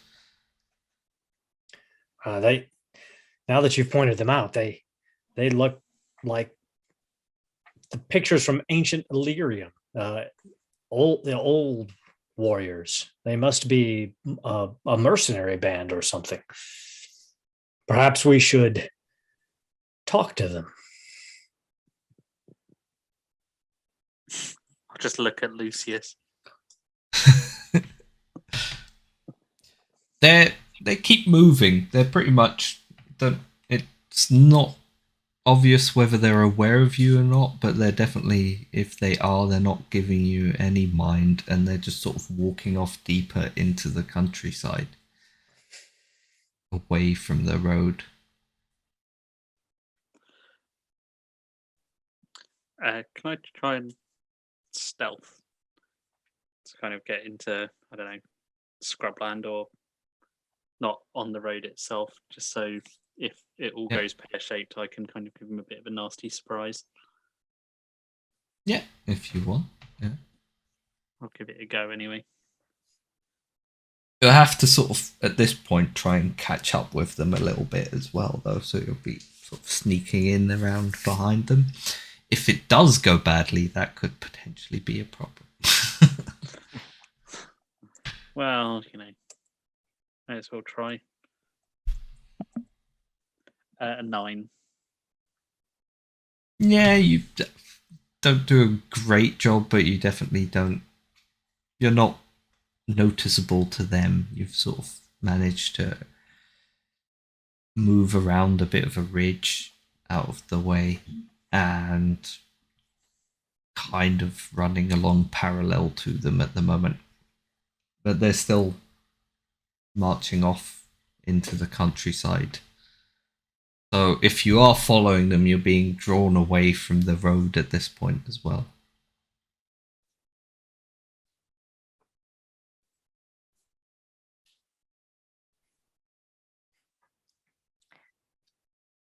So I think Kazas just is looking at as watching Titus go off, and looks over at Lucius.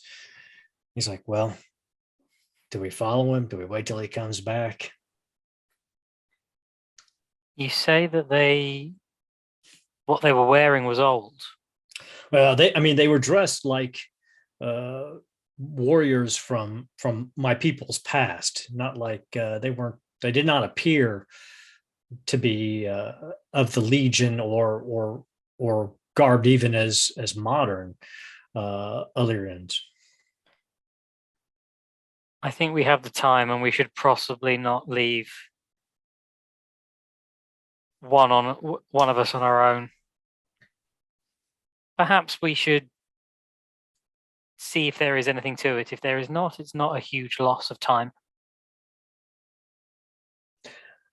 I always value your wisdom. So at that, Kaza starts to himself move off stealthily to try to, not necessarily completely catch up with Titus, but to move into range that in case he gets into trouble, he'll be able to help him.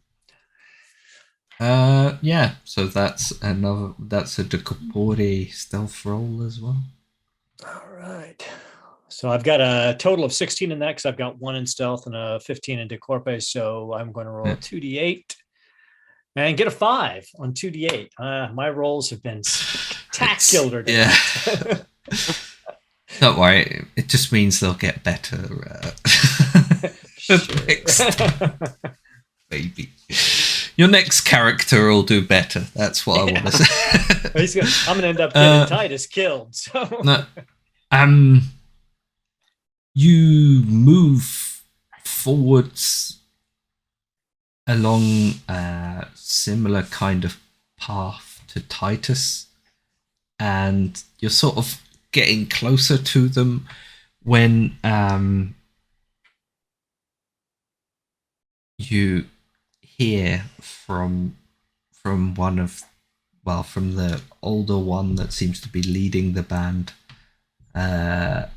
in a more Illyrian kind of, it's Latin still, but it's more of a dialect from your region.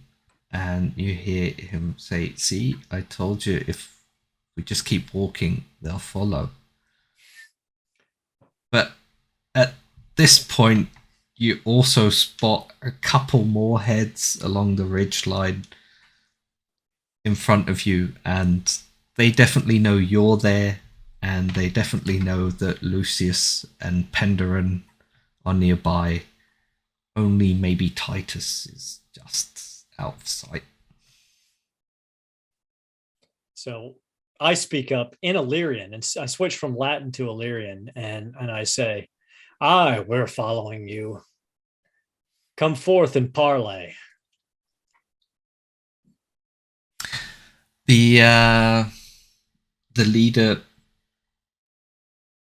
sends the others off to join this little group that have taken up a position away from the road on a stretch of raised ground, and then he moves back towards you. At this point, Kaza looks over his shoulder. He's like, "Lucius." Come and talk to someone.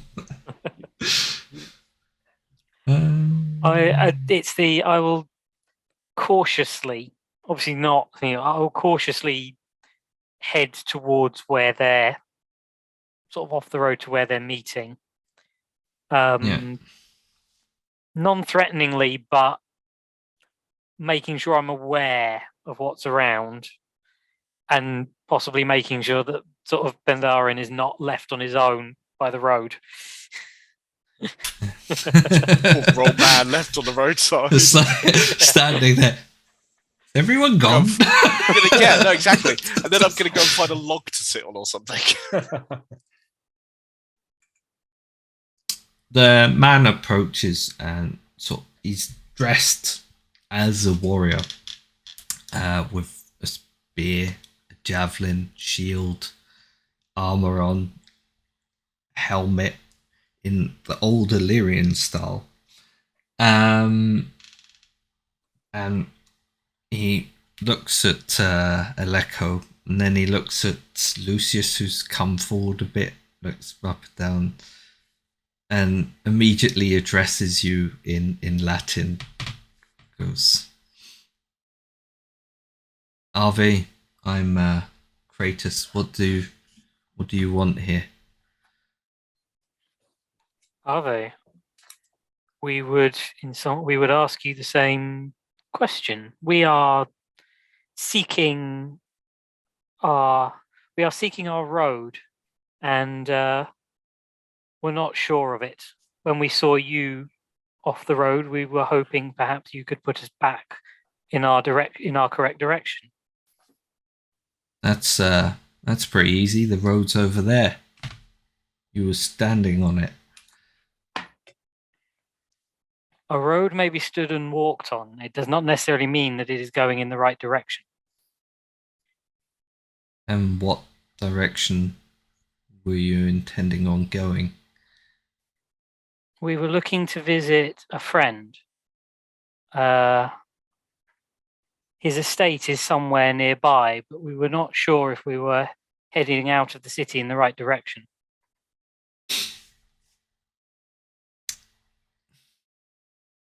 Perhaps you know of this man. And sort of looks you up and down again and goes, "Yeah, I thought you smelt of Rome. You're talking about the senator." Yes, that is who I'm seeking. He's an old friend. Well, in that case, you have two choices. You can either continue on down that road, or you can cut across there if you really want to risk it. And he points off not to where the rest of his little group are standing, but sort of a kind of northeasterly point away from the road that cuts across the countryside, basically.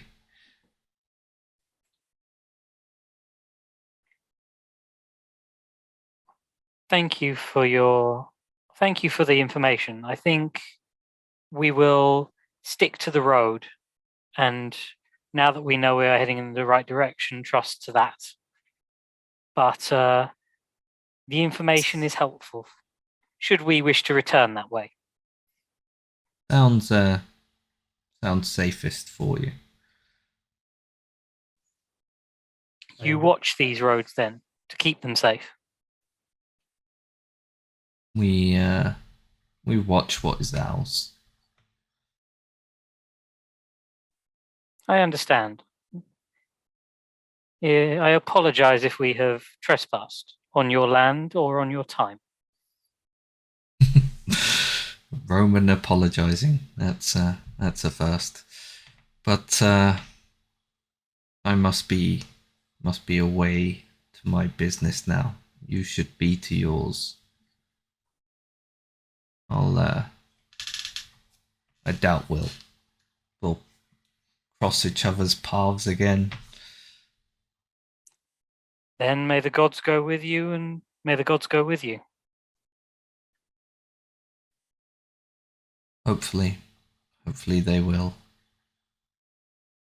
And at that point, he sort of turns away, turns back to Aleko, and in Illyrian says, if you're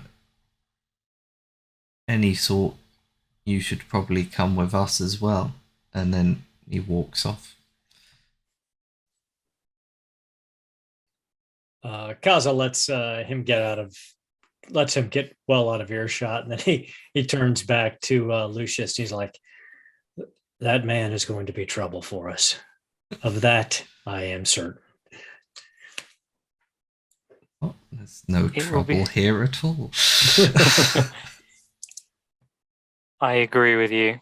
This is an unusual this is yet another unusual situation in a region that seems bedeviled by them. Mm. Well stated. Perhaps we should get back to the road and back to Pindaran. Yes, and see if we can locate. See if we can also locate Titus, and before he runs into any further trouble. If the other people have gone, I'll just poke my head up nearby. Yeah. Sort of, poking my head out of cover so they can see that I'm close. You were fairly close to where the other two heads popped up from behind the bit of raised ground. So, but once you're all back together, it's another good half an hour's walk to the Castra. And not all that far away then. No. Well, you'd been walking for about an hour and a half as it was, so it was about 2 hours out from the town, but not that far from the Castra itself, which is disturbing in and of itself that there's mercenary bands traveling that close. Yeah. To be honest, you haven't really seen any watch patrols or anything out from the Castra so far. I haven't seen any Roman presence at all, really. Not a great deal. And when you arrive at the Castra, where we will end this session in a minute, you kind of quickly work out why. The Castra itself looks about as dilapidated as the road. There's a few people going in and out, clearly Roman soldiers, but it seems undermanned in a way you wouldn't have expected. This is a travesty. If my father were still alive to see the Legion and Illyricum fall to this level.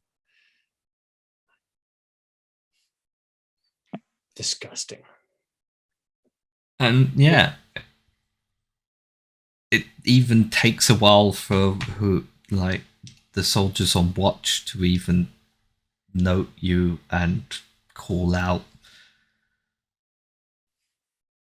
By We that were far time, too close to the gate before anyone sort of shouts a warning or calls to us. Not paying a huge amount of attention. That is troubling. by that time, yeah, Is you've there- approached quite close to it and gotten quite a good look at how bad the state of repair is. What about It's the nice- men? Like, is there a lackluster about them? Are their uniforms untidy? Is their armor rusty? Yeah. Or are they They- proper legionnaires? From what you can see, they look like auxiliaries, but well, they're equipped like auxiliaries, but they also Auxiliaries are also quite well equipped Yeah. and organized, but these guys, they don't look too sharp. They're you can't see patrols about. There's a few people on watch, and it was them who eventually noticed you in between just standing about having a chat with each other. And yeah, there's even like, it's nicely sat on raised ground that they've built up, but the walls themselves, there are bits where they're in such disrepair that, you know, you're pretty certain yourselves, if you snuck up on them, could probably manage to climb over, which in of itself shouldn't happen. And you see very few people. The gates are open, but on the inside you can see very few people marching about or doing anything, to be honest. There's like you see little groups of pairs occasionally wandering about, and it just generally looks like we need to whoever's running it is, yeah. Yeah, the commanding officer should be chained to a stake and whipped. This is not how I expect the legions of Rome to be behaving. Not within Italia itself. Not within the empire, not so close to Rome. We should definitely report this back once we return. Whoever their commander is should be removed. Let's go find out. As you approach the gate, one of the one that called down to you sort of climbs down from the watchtower, comes out towards you and shouts over, pointing at Lucius. Is he drunk? Are you the new commander?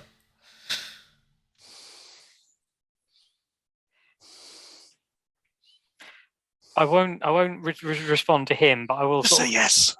throw a sort of thing over my shoulder and just go, well, that may explain a lot. I think we may have more than just an investigation into the senator here. And I will sort of step forward and sort of just stop in front of him and just look him up and down. Sort of just look him up and down and just sort of shake my head.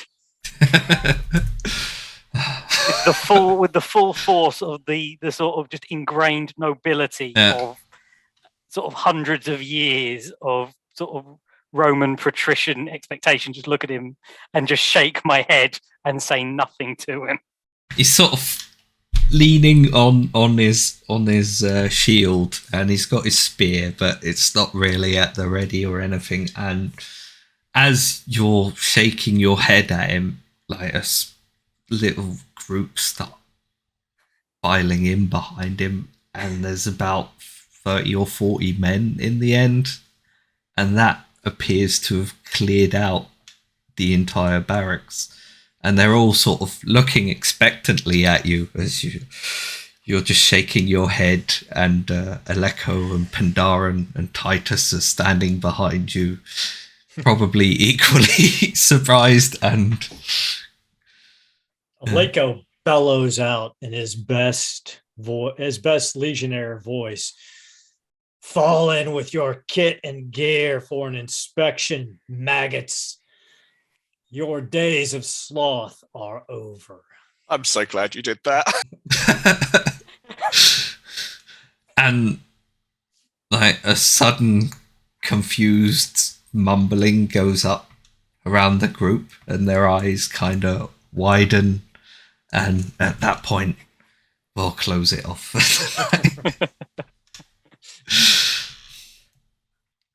So there you go. That was the first episode. Thank you everyone at home as you stuck with us through character creation, and we'll see what the Custodes manage to get up to next time. Whether they can turn this little band into something worthy of the montage, yeah, where everybody's puking out their ale and running and yeah. Okay.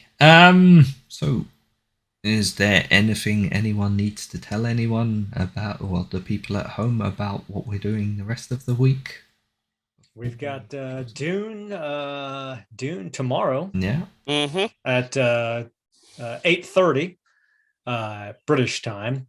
Back to see Chabikat to see about our raid, and then also tomorrow night, 9 p.m. Central Standard Time, some Modifius 2D20 Octoon Cthulhu, where we'll see if our band of heroes anyone can figure out how to speak Romanian, so we can actually move forward with our mission. That's useful. I recall a similar situation when when you arrived in language was not our friend then either. Yeah. And then I think on Friday we're playing Monster of the Week again, 9 p.m. GMT. So Aaron, are you just in all of those, or I am. Well, I'm definitely in the 2 on Thursday, and I've told Ben that I'm available this Friday, so perhaps. There you go. So join Aaron for the rest of the week. He's on New Star. Yeah. Just need You're to get him all in Pathfinder stars. and he'll have a full collection. I tell you what, yeah, if I could free up a Tuesday and there was a slot, I would. I'd be there for Pathfinder. I love that game. Well, if there's nothing else, which I don't think there is, I'll just end with to join us on Discord and check out that was Patreon what I was going to end with. And like and subscribe to YouTube, Twitch, everywhere you can find us. Basically, just follow us. Yeah, everywhere. Just follow us everywhere. Your own channel. That's great advice. Yeah, and thank you for joining us for Lex Arcana. Thank you to my wonderful players. Thank you, Lewis. And thank you, Lewis. And don't forget to check out Lewis on So Much Game. Yeah, thank you, Lewis. I occasionally do stuff on there. Well, yeah. It's been a pleasure. So, thank you, and good night from us. Stay safe. See you later. Cheers. Bye.